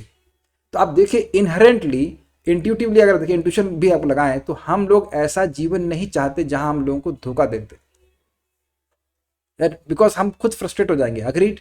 तो जब है ही वो गुण तो लगाओ भगवान में, जब वो गुण है तो लगाओ भगवान में। अच्छा, एक और बात है, मान लीजिए कोई भौतिक आवश्यकता है तो भगवान से मांगिए, भगवान मैं क्या कर सकता हूं, आप ये इच्छा है मेरी, that is not duplicity, that is not duplicity. भगवान मेरी इच्छा जा ही नहीं रही है, आप इसको पूर्ण कर दीजिए। मतलब बुद्धि से आपने निर्णय कर लिया है कि आपको कृष्ण प्रेम की प्राप्ति करनी है, लेकिन अब ये इच्छा नहीं जा रही है, तो भगवान भी समझ रहे हैं what is the difficulty in accepting it. भगवान रिजेक्ट नहीं कर रहे हैं। ध्रुव महाराज चीटिंग नहीं कर रहे थे, ध्रुव महाराज ने बड़ी ईमानदारी से, क्या नाम से, नारद जी को कहा कि मेरे हृदय से आप बोल रहे हो कि सम रहना चाहिए, लेकिन मेरा हृदय जो है मेरी सौतेली माँ के बाणों से, वाग बाण से भिद गया है, वो उसमें छेद हो गया, आपके जो अमृत तुल्य वचन है उससे लीक कर जा रहे हैं, उस पर टिक नहीं रहा है। This is honesty. लेकिन एस्पिरेशन तो होना चाहिए ना कि विषय छड़िया कभे शुद्ध हवे मन, कभी हम हेरी पोस्टी वृंदावन। भगवान आपके अलावा कोई नहीं जो मेरे हृदय को शुद्ध कर सके। This is sincerity. ठीक है, तो सबसे तो अच्छा होगा जब हम भजन करें तो एक सिंपल सी इच्छा जो आप लोग बिल्कुल कर सकते हैं, वो है मेरा हृदय शुद्ध हो जाए। I want to purify my heart, that will please Krishna. आप लोग उसको हल्के में मत लेना भाई, नेक्टर ऑफ इंस्ट्रक्शन में कहा गया है, advancement in Krishna consciousness depends on the attitude of the follower. Krishna भावनामृत में प्रगति व्यक्ति की मनोवृत्ति पर निर्भर करती है। यहां दिव्य श्लोक उसी बात का वर्णन कर रहा है। व्यक्ति अपने हृदय को शुद्ध करे, जानता है कि हृदय को शुद्ध करेगा तो भगवान का प्रेम प्रकट हो जाएगा, तो मैं अपने हृदय को शुद्ध करने के लिए सेवा कर रहा हूं, कृष्ण सुखी हो जाए, मेरी भक्ति बढ़े, ये भावना। बार बार मैं रिपीट कर रहा हूं ताकि बात में हम लोग कॉन्शियस भी रहें। देखिए होता क्या है, प्राय लोग जब ऐसे ही करते हैं, हरे हरे हरे राम हरे राम राम हरे तो तुम्हारा क्या रेसिप्रोकेशन है? लोग कहते हैं भगवान हमसे आदान प्रदान नहीं कर रहे हैं। भगवान यहाँ पे बोल रहे हैं कि कैसे कैसे भक्त से आदान प्रदान करते हैं। एक और बड़ी इंटरेस्टिंग बात है, देखिए परम पूज्य राधानाथ महाराज बात को समझा रहे थे, attention is a symptom of love. जब हम ध्यान पूर्वक जप करते हैं, ध्यान पूर्वक कथा सुनते हैं, ध्यान पूर्वक कथा बोलते हैं, जैसे मैं इस समय ध्यान पूर्वक बोल रहा हूं कि नहीं, ऐसा नहीं कि मैं कुछ भी अंटसंट बोल दूंगा, कुछ भी अंटसंट बोलूंगा तो भगवान तो नहीं प्रसन्न होंगे ना। Is it okay? तो व्यक्ति सचेत हो, अपने अटेंशन को देखिए उसका अटेंशन कहाँ जा रहा है, तो वह उसके प्रेम का सूचक है। तो यानी कि उस सेवाओं को वह अटेंटिवली करने का प्रयास करता है। और ये कुछ भी कठिन नहीं है। अगर आप भगवान के लिए भोजन बनाते हैं तो क्या आप ध्यानपूर्वक नहीं बनाते? मैंने देखा एक दिन मैं जल्दी जल्दी बना रहा था तो नमक ही डालना भूल गया इससे होता होगा आप लोग संग भी। So when you are making nicely तो आप देखेंगे अच्छा बनता है। ठीक है, नेक्स्ट, उसे कृष्ण के लिए कुछ ना कुछ कार्य करना चाहिए किंतु प्रेम पूर्वक। ये बहुत सुंदर बात है, बहुत बहुत सुंदर बात है। क्यों? इस जगत में लोग बहुत बड़े बड़े कार्य करते हुए दिख सकते हैं, भगवान की एक्सटर्नली भगवान के लिए, लेकिन वो जरूरी नहीं कि वो भगवान के लिए हो। ये आप महाराज समझा रहे थे इसमें 1.2.6 में परम पूज्य वृंदाचंद महाराज गौशाला में क्लास दी थी बहुत साल पहले। सवय पुंसाम परो धर्मो ये तो भक्ति रधोक्षजे अहेतु की अप्रतिहता येनात्मा सुप्रसिद्धति। देखिए इस जगत में लोग भक्ति के भी बहुत कार्य करते हुए बहुत ज्यादा दिख सकते हैं कि बहुत माला जप कर रहा है, बड़ी अच्छी बातें कर रहा है, लेकिन क्या उसका उद्देश्य भाव भक्ति है या जगत में प्रतिष्ठा है, ये उसे खुद चेक करना होगा, दूसरे के लिए हमें नहीं बोलना है। मेरी बात समझ में आ रही है? साधना भक्ति को साधना भक्ति तभी कहेंगे जब उसका उद्देश्य भाव भक्ति हो। ये दूसरे को नहीं बोलना कि वो किस उद्देश्य से करना है, हमें अपने की बात कर रहे हैं कि चाहे आप 4 माला कर रहे हैं, चाहे 10 माला कर रहे हैं, चाहे 16 माला कर रहे हैं, 16 माला कर रहे हैं, बहुत अच्छी बात है, लेकिन उद्देश्य क्या है? हृदय का प्यूरिफिकेशन, ताकि हमारे हृदय में भगवान का प्रेम प्राप्त हो। अगर समान शब्दों में कहें, निष्काम कृपा भिक्षु, निष्काम भावना और भगवान की कृपा याचना करना चाहिए। ये है मनोवृत्ति भक्ति। प्रयास करना चाहिए, कठिन बात नहीं है। यदि भक्त इतना बुद्धिमान नहीं है कि आत्म साक्षात्कार के पथ पर प्रगति कर सके, किंतु यदि वह एक निष्ठ रहकर भक्ति कार्य में रत रहता है, तो भगवान उसे अवसर देते हैं कि वह उन्नति करके अंत में उनके पास पहुंच जाए। ये समझ में आना चाहिए। देखिए बड़ी इंटरेस्टिंग बात है, हो सकता हो किसी को शास्त्र की कोई बात समझ में ना आ रही हो, लेकिन इतनी बात है कि वो निष्काम है, इतना समझ रहा है कि मैं बुद्धू हूँ, तो कृपा मांगेगा कि नहीं मांगेगा? अगर ये समझ रहा है कि मैं बुद्धू हूँ, तो ये भी बुद्धिमानी है या नहीं है? अग्री। तो अगर इतना वो गुरु की बात को स्वीकार कर ले, समझ ले और भगवान की सेवा में लगे, तो समझ में उसको आएगा। मैं चाह रहा हूँ कि ये नोट भी पढ़ लूँ, केवल पढ़ना है, लेकिन है बहुत मजेदार नोट, तो उसको पढ़ लेते हैं, आज पूरा करते हैं। आज तो कुछ दिक्कत नहीं है ना पढ़ने? आप लोगों को कोई दिक्कत है जूम के ऊपर? अगर भूख लगे तो वीडियो ऑफ करके कोई जूस पी लेना कोई दिक्कत नहीं है, ऑन करके नहीं पीना, ठीक है? एक नोट बड़ा सुंदर है, भगवानिष्ठ भक्त भगवान को छोड़कर न तो समता चाहते हैं न तत्व ज्ञान चाहते हैं, वो तो केवल भगवान को चाहते हैं, तथा न और ही कुछ चाहते। उनको तो एक ही काम है, हरदम भगवान में लगे रहना, अर्थात भगवान की सेवा में लगे रहना। भगवान में लगे रहने के सिवाय उनके लिए और कोई काम ही नहीं है। अब सारा का सारा काम, सारी जिम्मेवारी भगवान की ही है, अर्थात उन भक्तों से जो कुछ कराना है, उनको जो कुछ देना है आदि सब काम भगवान का ही रह जाता है। किसी इंटरेस्टिंग है, वो सेवा में लगा हुआ है। दैट कंक्लूजन क्या है? सेवा ऑटोमेटिकली गिव्स यू प्रोटेक्शन। आप भगवान की सेवा में लगे हैं तो आपको रक्षा भगवान के द्वारा अपने आप प्राप्त हो जाएगी। अब यद्यपि हम प्रार्थना भी करते हैं, लेकिन सेवा कर रहा है तो उसको प्रोटेक्शन मिलेगा ही, हर प्रकार का प्रोटेक्शन, अज्ञान से और हर प्रकार का प्रोटेक्शन प्राप्त होगा। इसलिए भगवान यहाँ 2 श्लोकों में उन भक्तों को, अगले वाले श्लोक में भी कह रहे हैं, उन भक्तों को समता और तत्व ज्ञान देने की बात कह रहे हैं। अगला वाला श्लोक है ना, तेषाम एव अनुकंपार्थम इत्यादि। तेषाम सतत युक्ता नाम, 9वें श्लोक के अनुसार जो भगवान में ही चित्त और प्राण वाले हैं, तेषाम सतत युक्ता नाम भजताम प्रीति पूर्वकम ददामि बुद्धि योगम तम ये न माम अपयान्ति ते। ये था, ये नहीं, नवा ये नहीं था ना, नवा तो कुछ और है। नवा क्या था, भूल गए। नवा 10वां है। नवा मच्चित्ता मतगत प्राणा बोधयन्तः परस्परम कथयन्तश्च माम नित्यम तुष्यन्ति च रमन्ति च। तो यहां कह रहे हैं मैं गलत पढ़ गया। ये जो तेषाम सतत युक्ता नाम है, ये श्लोक बोल रहे हैं, इसका हमने इंट्रोडक्शन दे दिया कि भगवान की सेवा में लगे हुए भक्त को भगवान सब दे देते हैं, समता भी दे देते हैं, तत्व ज्ञान भी दे देते हैं। इसको कहने के लिए इस श्लोक से कह रहे तेषाम सतत युक्ता नाम। अब शुरू हो आगे। 9वें श्लोक के अनुसार जो भगवान में ही चित्त और प्राण वाले हैं, भगवान के गुण, प्रभाव, लीला, रहस्य आदि को आपस में एक दूसरे को जानते हुए तथा भगवान के नाम गुणों का कथन करते हुए नित्य निरंतर भगवान में संतुष्ट रहते हैं और भगवान में ही प्रेम करते हैं, ऐसे नित्य निरंतर भगवान में लगे हुए भक्तों के लिए यहाँ सतत युक्ता नाम पद आया। मतलब जो 9वें श्लोक में बोला था, उनको समझाने के लिए यहाँ पे सतत युक्ता नाम शब्द है। देखिए क्या किए हैं, इस श्लोक को ने तोड़ दिया।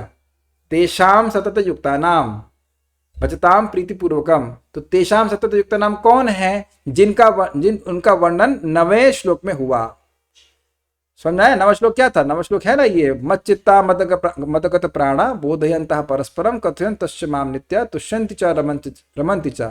तो भजन के स्वरूप के साथ साथ उन शुद्ध भक्तों का स्वरूप का भी वर्णन हो गया, उन्हें कार्य क्या करते हैं, समझ आ गया?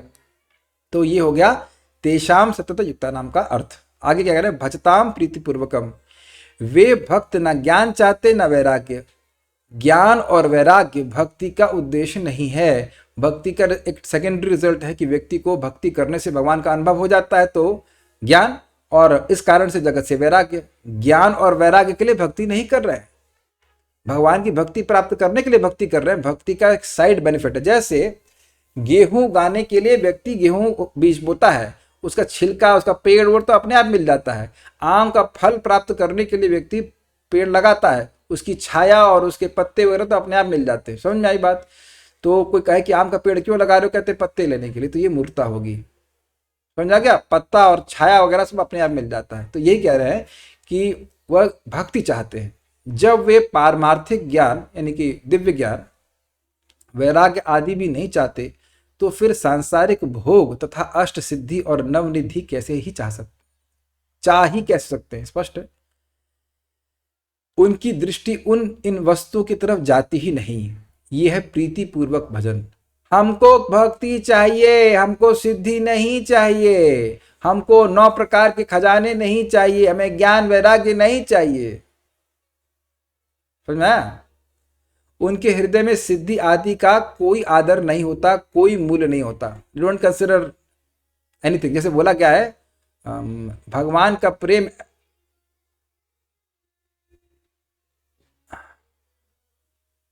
भगवान का प्रेम जो है वह है जिसको प्राप्त हो जाता तो उसके आगे जारी आगे तृण तुल्य चारी पुरुषार्थ, धर्म अर्थ काम और मोक्ष भी उसके सामने तृण तुल्य के समान होते हैं। तो आप में से कोई लोग नौकरी कर रहे हैं तो क्या घास के तिनके के लिए कर रहे हैं? Please raise your hand if you are doing that. आपके पापा क्या काम करते हैं? वो घास के तिनके बीनते हैं। व्हाट? सुना नहीं मैं ठीक से क्या? हाँ, वो घास के तिनके बीनते। घास के तिनके, तो आप समझ गए कि घास के तिनके कोई इकट्ठा करने वाला कोई महत्वपूर्ण कार्य नहीं कर रहा है। तो कह रहे हैं कि सिद्धि आदि के प्रति कोई उनका आदर नहीं होता। वे तो केवल भगवान को अपना मानते हुए प्रेम पूर्वक स्वाभाविक ही भगवान के भजन में लगे रहते हैं। उनका स्वभाव ही ऐसा हो जाता है। याद हो कि एक जगह चर्चा हुई थी कि ऐसा ट्रेनिंग होनी चाहिए कि भक्त का स्वभाव ही हो जाए कृष्ण की सेवा में लगे रहना। यही प्रभात तात्पर्य ने बताए थे कि किसी ना किसी सेवा में लगे रहो, चाहे भोजन बना रहे हो, चाहे भगवान के बारे में सुन रहे हैं, चाहे आप बोल रहे हैं, चाहे जप कर रहे हैं, स्वभाव ऐसा हो कि भगवान की सेवा ही करता रहे किसी न किसी रूप में। उनका किसी भी वस्तु, व्यक्ति आदि से किसी तरह का कोई संबंध नहीं रहता। मैं इस व्यक्ति का हूं इसलिए कार्य कर रहा हूं, इस तरह से ऐसा नहीं। ऐसा नहीं कि हम किसी के पति नहीं होंगे या पत्नी नहीं होंगे या पिता नहीं होंगे, नहीं, लेकिन उनको भी भगवान का सेवक समझकर उनकी सेवा करना। ठीक? उनका भजन भक्ति यही है कि हरदम भगवान में लगे रहना। स्पष्ट है। भगवान की प्रीति में वे इतने मस्त रहते हैं कि उनके भीतर स्वप्न में भी भगवान के सिवाय अन्य किसी की इच्छा जागृत नहीं होती। काफी इंटरेस्टिंग है ये प्रीति। अच्छा, ददामी बुद्धि योगम तम का क्या मतलब है? किसी वस्तु, व्यक्ति, घटना, परिस्थिति आदि के संयोग वियोग से अंतःकरण में कोई हलचल न हो, अर्थात संसार के पदार्थ मिले या न मिले, नफा हो या नुकसान हो, आदर हो या निरादर हो, स्थिति हो या निंदा हो, स्वास्थ्य ठीक रहे या न रहे आदि तरह तरह की और एक दूसरे से विरुद्ध विभिन्न परिस्थितियां आने पर भी उनमें एक रूप या सम रह सके, ऐसी बुद्धि योग अर्थात समता मैं उन भक्तों को देता हूं। बड़ा सुंदर अर्थ है। समझ में आया क्या मतलब है? भाई देखो, कोई व्यक्ति अंटार्कटिक सागर में है तो स्वाभाविक सी बात है कि उसकी कोई भी लहर सेफ स्थान नहीं है। अगर हम लोग समुद्र में पड़े हुए हैं तो अब कोई कहेगा एक लहर आई आपको ऊपर उठा दी, सुख यानी लाभ, और एक लहर आई उसने नीचे गिरा दिया तो हानि। तो दोनों ही परिस्थिति में तो मैं तो समुद्र में ही पड़ा हुआ हूं, तो उसमें कौन सा स्थान है ऐसा जिसको हम कह सकते हैं कि सुरक्षित है? समझ में आ गया? तो कोई व्यक्ति सोचे हाँ अब हमारे पास पैसा आ गया है, अब हमारे पास बहुत अच्छे संबंधी आ गए, अब हमें कोई दिक्कत नहीं आएगी। वो संबंधी ही दिक्कत है। आपने महसूस किया होगा कि जो भौतिकतावादी संबंधी हैं उनको दुख देना काफी अच्छे से आता है, इसमें कोई विरोध तो नहीं है। वो घर में आते हैं आपको देखने के लिए नहीं, आपको दुख देने के लिए। आप कहेंगे ऐसी कठोर बातें क्यों बोलते हैं, क्या हमने अनुभव नहीं किया या आप लोग अनुभव नहीं किए? जैसे एक बात, मैं प्रसन्न क्यों रहता हूँ पता है, स्पेशली क्लास में, क्योंकि जब मैं यहाँ पे आता हूँ तो मैं आप लोगों को प्रसन्न करने की भावना में रहता हूँ कि भक्त हैं, इन्हें भगवान की बात बताई जाए। और आप लोग भी दुखी होना नहीं आते यहाँ पे, इज इट नॉट? कितने बड़े संबंधी ना हम लोग दुखी होने के लिए नहीं आते ना। आप देखेंगे जितनी बार कथा सुनते हैं, बात होती है भगवान की, तो आनंद होता है कि नहीं? भौतिकतावादी व्यक्ति आया ही नहीं है भगवान की स्मृति कराने के लिए आपको, और जैसे भगवान की विस्मृति मतलब दुख चालू है ना। तो आप नोटिस करना, जो अगली बार आए कोई, अरे ये तो मैं दुख देने के लिए आए। जैसे मान लीजिए कोई व्यक्ति आपके घर में डकैती डालने आए, तो क्या आप उसे अपना संबंधी कहेंगे? मान लो नाम पे लिख दे चाचा जी है वो डकैत, तो आप तो उसको अच्छा नहीं मानेंगे ना। काफी इंटरेस्टिंग बात है। तो अब कोई व्यक्ति संबंधी के रूप में आ रहा है, हमारे ज्ञान को छीन के चला जाए, डकैती कर ले, अरे भैया तुम्हारा क्या होगा, ये भक्ति ही करते रहोगे, तो हो गया ना, हमारा भय छिन गया ना, सॉरी हमारा अभय छिन गया कि नहीं? हमारा विश्वास भगवान पे कुछ कम हुआ कि नहीं? शब्द का बड़ा प्रभाव होता है। ऐसा नहीं कहा जा रहा कि अपना कार्य मत कीजिए, कुछ करिए कुछ ना कुछ, लेकिन विश्वास भगवान से छूट जाएगा तो बड़ी दिक्कत होगी ना। फिर तो सब कुछ करोगे तब भी भयभीति रहेंगे, क्या होगा क्या होगा क्या होगा क्या होगा। तो मैं खाली ये बोल रहा हूं कि इस प्रकार की बुद्धि जब भगवान दे दें कि भाई जगत में कोई वस्तु नहीं है जो तुमको सुखी कर पाएगी, तो ये भगवान की बुद्धि योग है। यही प्रपात बता रहे थे ना, एकदम निर्णय कर ले कि जीवन का उद्देश्य भगवान की प्राप्ति है, बस उसी में लगा। आप देखो जो लोग IAS आदि की तैयारी करते हैं, उनकी बुद्धि कैसे निष्ठ रहती है, 12-12 10-10 घंटे पढ़ते रहते हैं। हम लोग तो घंटा 1.5 घंटा ही पढ़ रहे हैं। अच्छा, ददामी का क्या अर्थ है? ददामी का अर्थ तात्पर्य है कि वे बुद्धि योग को अपना नहीं मानते, प्रत्युत भगवान का दिया हुआ ही मानते हैं, इसलिए बुद्धि योग को लेकर उनको अपने में कोई विशेषता नहीं मालूम देती। This is amazing. ये दिखा रहा है कि भक्त लोग नम्र होते हैं। जो ज्ञानी होता है वह सोचता है कि मैं अपने ज्ञान की तपस्या से अपने इस माया को जीता हूं, बहुत अहंकार रहता है। लेकिन यहाँ पे भक्त जानता है कि आज मेरे हृदय में ये जो अनर्थ हटा है, ये ठाकुर जी की कृपा से है। मैं नहीं था, मैं बहुत से भक्त हैं, जैसे मतलब एक भक्त हैं, तो 365 दिन शराब पीते थे, तो उनकी शराब छूटी तो उनको सहज विश्वास हुआ, प्रभु छूट गई, ये हरे कृष्ण मंत्र का प्रभाव है। समझ में आया? भगवान के नाम ने मुझे ये योग्यता दी, ददामी। भाई देखिए, जो बात भगवान बोल रहे हैं वही नाम प्रभु बोल रहे हैं, क्योंकि ये एक ही व्यक्ति हैं।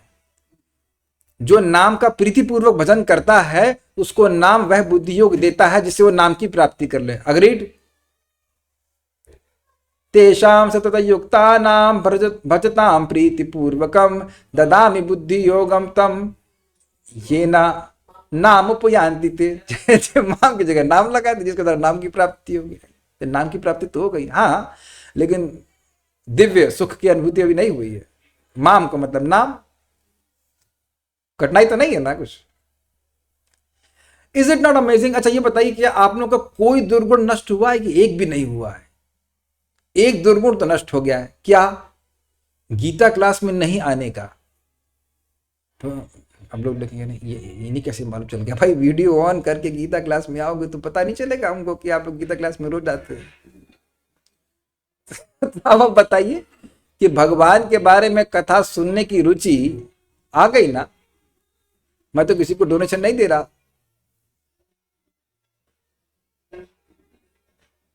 और ये ऐसा सद्गुण है जो आपको भगवान की प्राप्ति करा देगा। और आप इसे विचार करें तो कि आपकी मेरी योग्यता से आया नहीं। समझ में आ गया? अगर कोई कहे कि आप भक्ति कर रहे हैं तो आपको बिल्कुल स्पष्ट पता है कि हाँ, भक्ति भी हम कर रहे हैं, भगवान के आशीर्वाद से कर रहे हैं, हम अपना क्या कर सकते हैं, बिल्कुल दिख रहा है प्रैक्टिकल। तो ददामी का मतलब ये दिया। जैसे मान लीजिए सिंपल सी बात है, ये लैपटॉप्स खरीदने का सामर्थ्य मेरा नहीं है, तो कोई भक्त मुझको दिया है, तो मैं सामान्य भाषा में भले बोल दूं कि ये लैपटॉप मेरा है, लेकिन ये मेरा नहीं है, ये मुझे किसी भक्त ने दिया है। Do you agree with this? या जैसे हम जिस घर में रह रहे हैं वो है किसी व्यक्ति ने हमको रहने के लिए दिया, ये मेरा घर नहीं है, मैं अपने सामर्थ्य से इस घर को नहीं बनाया हूं, कुछ भी नहीं किया हूं। तो भगवान ददामी, बोले ददामी, मैं देता हूं, अर्थात भक्त ये नहीं सोचते कि मेरी कोई विशेषता है, जो भी सद्गुण है वो ठाकुर जी की कृपा से, भगवान की कृपा से है, मैं कुछ कर पा रहा हूं। ध्यान सुनिएगा, भक्त यह भी नहीं सोचते कि वो कुछ कर पाएंगे और भक्त यह भी नहीं सोचते कि वो कुछ नहीं कर पाएंगे। भगवान जैसा चाहेंगे वैसे कराएंगे और जैसा भगवान चाह रहे हैं वैसे करवा लेंगे। तो अपने को इच्छा मिलानी भगवान के संग। भगवान चाहते हैं कि भगवान के यश का प्रचार हो, अपन करेंगे, क्या दिक्कत है। एक बात सोचिए, जैसे अभी मैं इंग्लिश का चैनल शुरू करने के बारे में सोच रहा हूं, मुझे पता है इसके व्यूज कम होंगे, तो उससे फर्क क्या पड़ता है। तो आप ऐसे कुछ लोगों को दो, I think some of you understand English, is it not? Can nod your hands, those who, sorry, your heads. If you understand English, please nod your head like this. Let me see. Oh, yeah. So, अरे English भी बुलाएगा, English class में बुलाएंगे प्रभु जी। So we'll catch you there also. Once मैं सोच रहा था कि ये हिंदी गीता समाप्त हो जाएगी तो फिर इंग्लिश को शुरू करेंगे। 6ठे अध्याय पे हमारी गाड़ी रुक गई थी। तो अब आप ये बताइए, हम दिन में बात करते हैं कि नहीं? हजारों लोग से बात करते हैं, उसको कोई व्यूज मिलते हैं? नहीं मिलते। ना मिले क्या फर्क पड़ता है, अच्छा लगता है तो अपन बात करेंगे, इंग्लिश में बात करेंगे और फिर उसको पोस्ट कर देंगे और किसी ने सुन लिया तो अच्छी बात है। हमारा कर्तव्य है ज्ञान को यूट्यूब पे डाल देने का। भगवान कहें अरे तू यार तू ज्ञान दिए तो तू उसको दिए बिना कैसे मर गया, कैसे मर गया तू बिना दिए? वो लोग वेट कर रहे थे कि आएगा कोई बताएगा बताएगा। मैंने इस पे विचार किया कि देखिए, जैसे भक्ति विज्ञान महाराज है, बहुत मेरे प्रिय स्पीकर है, बहुत अच्छा बोलते हैं, तो उनका एक चैनल है जो इंग्लिश में ही है, तो मेरे लिए सुविधा होती है क्योंकि उसमें रशियन भी होता है और इंग्लिश भी होता है, तो मेरे लिए छाटना मुश्किल होता। अब जस्ट रिफ्लेक्टिंग अपॉन इट कि हम उसको भी शुरू करेंगे ताकि जो केवल इंग्लिश सुनना चाहते हैं वे सुनने, क्योंकि इस प्रवचनों में, हिंदी के प्रवचनों में बहुत सारी बातें हैं जो मैंने कभी सोची भी नहीं है, भगवान की कृपा से प्रकट होती हैं, तो इंग्लिश में भी ट्रांसमिट की जाएंगी इत्यादि। आप लोग बार बार सोचते हो कि व्यूज मिलेंगे तो फायदा होगा। अरे भाई, व्यूज का वैल्यू ही क्या है? कुछ भी वैल्यू नहीं है। In Krishna's view you will be nice person, क्योंकि आप उनके यश का विस्तार करना चाहते हैं। अरे दुनिया में आपको 5 करोड़ व्यू मिल जाएंगे तब भी क्या मृत्यु से बचेंगे? नहीं बच पाएंगे। लेकिन अगर भगवान का व्यू ठीक है, ये तो अच्छे, तुम्हारे यश का प्रचार करने का मौका दिया लोगों को, तो नेस बुलाओ उसको, अपने मस्ती अपने मजे। तो मैं सब बात क्यों कह रहा हूं? भगवान के भक्त ये कभी नहीं सोचते कि मैं कुछ कार्य करने में असमर्थ हूं, भगवान का यश मुझे प्रचार करना है, भगवान ददामी बुद्धि योग देंगे मुझे कि मुझे कैसे करना। और अगर आपने कहा कि मैं नहीं कर सकता, इसका मतलब यह है कि भगवान नहीं कर सकते कुछ, ये बिल्कुल गलत बात होगी। Do you agree? चम्मच लेके आओगे आप? चम्मच है यहाँ पे या कुछ चमचा लेके आइए। देखिए, भगवान ने गीता में कहा है, आगे बताएंगे कि तुम मेरे चमचे बनो। चमचा इन द लिटरल सेंस, चमचा मतलब फॉलोवर तो बनो ही, लेकिन चमचा इन द लिटरल सेंस की निमित्त मात्रम भविष्य साची। यस ये वाले चमचे।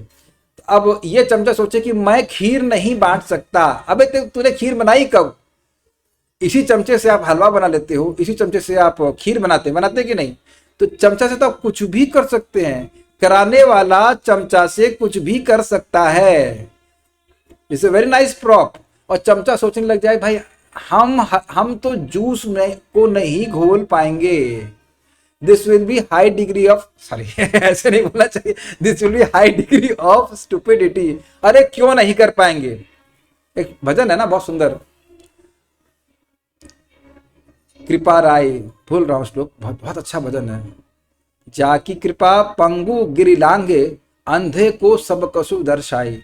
चरण कमल वंदन हरि राय, चरण कमल वंदन हरि राय। जाकी कृपा पंगु गिरि लांघे, जाकी कृपा पंगु गिरि लांघे। अंधे को सब कछु दर्शाए, अंधे को सब कछु दर्शाए। चरण कमल वंदन हरि राय। मैं हरि राय का चरण कमलों की वंदना करता हूं। क्यों? उनकी कृपा से असंभव कार्य भी हो जाता है। क्या असंभव कार्य? कि पंगु व्यक्ति है और वह पहाड़ को क्रॉस कर लेता है, और अंधा है वो सब कुछ देख लेता है। समझ में आया? अपने पे विश्वास नहीं है, भगवान की कृपा पे विश्वास है। यही जीव गोस्वामी जी नम्रता का अर्थ देते हैं। नम्रता मतलब मैं पतित हूं लेकिन भगवान दयालु है, समर्थ है, वह कुछ भी करा लेंगे। ठीक है, तो इस क्लास में सब कुछ भूल जाना, चमचा याद रखना। हर बार चमचा यूज करना तो समझना कि निमित्त है। Okay, go forward. ये ना का मतलब क्या है? ये ना मैं उनको वह बुद्धि योग देता हूं जिस बुद्धि योग से वे मेरे को प्राप्त हो जाते हैं। तो ये तो स्पष्ट है। अब आगे देखते हैं। माम उपयांति ते, जब, बड़ा अच्छा बात बोल रहे हैं, जब वे भगवान में ही चित्त और प्राण वाले हो गए हैं, मत चित्ता मत गत प्राण, तथा भगवान में ही प्रेम करते हैं, तो उनके लिए अब भगवान को प्राप्त होना क्या बाकी रहा। भगवान तो उनको प्राप्त हो, जिसका चित्त भगवान में ही लगा है, जिसकी इंद्रियां भगवान में ही लगी हुई हैं, तो उसे अब भगवान को और क्या प्राप्त करना, भगवान तो मिल गए। तो उनके लिए अब भगवान को प्राप्त होना क्या बाकी रहा, जिससे कि भगवान को यह कहना पड़ रहा है कि वे मेरे को प्राप्त हो जाते हैं। ये प्रश्न कल किया गया था, गौरव प्रभु ने प्रश्न किया था कि भाई चित्त जिसका लगा हुआ है उसके लिए भगवान अब क्या प्राप्त है। भगवान तो प्राप्त हो गए, भगवान मिल गए, तो अब यो क्यों कह रहे हैं कि मुझको प्राप्त होते हैं। तो उस पर क्या कहते हैं, देखिए, मेरे को प्राप्त हो जाने का तात्पर्य है कि वे प्रेमी भक्त अपने में जो कमी मानते हैं वह कमी उनमें नहीं रहती, अर्थात उन्हें पूर्णता का अनुभव हो जाता है। ये बड़ी इंटरेस्टिंग बात है। फिर से पढ़ते हैं। वे प्रेमी भक्त अपने में जो कमी मानते हैं वह कमी उनमें नहीं रहती, अर्थात उन्हें पूर्णता का अनुभव हो जाता है। मतलब कुछ भी न्यूनता मान रहे हैं भगवान उसको पूरा कर देंगे। बेसिकली सिंपल शब्द में कहा जाए कि भगवान का प्रेम प्राप्त करने में जो भी कमी रहेगी उसको पूरा कर देंगे। अब हम प्राप्ति हुई भगवान की इस प्रकार की, ठीक है, ये अंडरस्टैंडिंग की थी। अब हम लोग कुछ प्रश्न देख लेते हैं। भक्ति में सबसे डेंजरस चीज क्या है और उससे बचने का क्या उपाय है। देखिए, ये बात श्रीमन चैतन्य महाप्रभु से पूछी गई कि वैष्णव का क्या आचरण होना चाहिए। तो उन्होंने कहा, असत संग त्याग ए वैष्णव आचार, कृष्ण स्त्री संगी एक, कृष्ण अभक्त आर। असत का त्याग करना ही वैष्णव का आचरण है। तो असत कौन है, तो कहते हैं असत है वह व्यक्ति जो स्त्री में आसक्त है, एक वैसा व्यक्ति, और दूसरा जो अभक्त है अर्थात मायावादी। तो अब देखिए, जो गृहस्थ है वह स्त्री संगी है ऐसा नहीं कह सकते आप। संग मतलब होता है आसक्त, आसक्त। तो कोई गृहस्थी में है तो उसका मतलब यह नहीं कि वो स्त्री में आसक्त है, वो कार्य क्या कर रहा है, उसकी आसक्ति, उसे क्या करना अच्छा लग रहा है। Does it make sense? ये बात गृहस्थों के द्वारा ही पूछी गई थी। तो भगवान ने कहा तुम लोग सब स्त्री संगी हो, अब मेरे पास मत आओ। नहीं, श्रीमन चैतन्य महाप्रभु ने अद्वैताचार्य जी को, ऑब्वियसली तो भगवान है, गृहस्थ हैं, और भी और गृहस्थों को, जब वो जा रहे थे पुरी से वापस मायापुर, तो उन्हें कहा आप लोग हर साल आते हैं बड़े कष्ट उठा करके, और मैं तो यही रहता हूं, मैं तो कहीं जाता नहीं, और मैं तो सन्यासी हूं, मैं इसके बदले में आपको क्या दे सकता हूं, आप मुझे जहां चाहे वहां बेच दीजिए। किसको बोल रहे हैं, गृहस्थों को ही तो बोल रहे हैं। भगवान ने गीता में बोला ना कि तुम मेरे भक्त हो अर्जुन, इसलिए मैं तुम्हें ज्ञान दे रहा हूं। तो इसमें गृहस्थ और ब्रह्मचारी की कोई बात नहीं है। बात यह है कि व्यक्ति आसक्त किसमें है, what he likes to talk. इसमें आ रहा ना बात।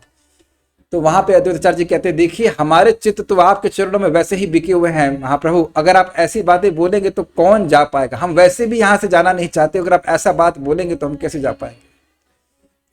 Is it okay? प्रीति करने का उपाधि से कोई मतलब नहीं है। गृहस्थी में भी व्यक्ति प्रीति करता है, किसी भी प्रीति करता है। Is it okay?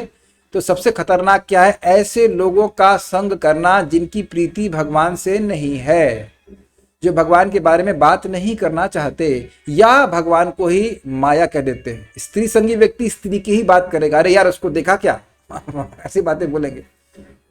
तो बोले आप पूछो कौन सा चैतन्य चरितामृत के श्लोक की बारे में बात करो। हाँ हम देख के आए, हम लोग देख के आए मेरे यार तुम लोग यार वही चैतन्य चरितामृत की बात करते हो ऐसा। और दूसरा, साधु संग सर्वशास्त्र कोय, लव मात्र साधु संग सर्वसिद्ध होय। भक्तों की संगति करो, भक्तों की संगत करो, भक्तों की संगत करो, 3 बार बोला, इसी से सारी सिद्धि प्राप्त हो जाएगी। प्रैक्टिकल आप देखिए ना कि हम घंटा 1.5 घंटा कहाँ गीता पढ़ने वाले थे और कितनी आसानी से हो जाता है। 16 माला भक्त लोग कितनी आसानी से भक्तों की संगत में कर लेते हैं, देख ही रहे हैं। तो भक्त संगत में सब कुछ हो जाता है। बल्कि अभी मैं भूल रहा हूं, लेकिन बहुत अच्छी बात पढ़ी थी कि संग के प्रभाव से, हाँ यस, संग के क्या प्रभाव होता है। संग का ऐसा प्रभाव होता है कि धुआं का, क्या था वो, कालिक, स्याही और कालिक की बात आई थी, यानी हाँ भूल रहा हूं। जब धुआं जो है वह क्या था उसमें, किस हवा का संग करता है तो वह धुआं नहीं, कालिख, जब जब हाँ कालिख जो है वह हवा का संग करती है तो वह धुआं बन जाती है, आंखों को कष्ट देने वाली होती है। और वही कालिख अगर पानी का संग करती है तो स्याही बन जाती है और उससे पुराण लिखे जाते हैं। तो संगति का बड़ा प्रभाव है, संग से ही रंग आता है। आप और मैं भगवान के भक्तों की संगत से ही भक्ति में आए हैं। और ध्यान दीजिएगा, जिस चीज से भक्ति आती है उसी चीज से भक्ति बढ़ती है। ऐसा नहीं कि हम किसी एक स्टेज पर साधु संग करना छोड़ देंगे।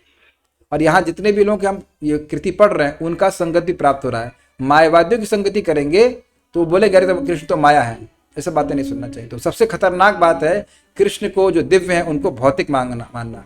तो ये सब मायावादी लोग ऐसा करते हैं।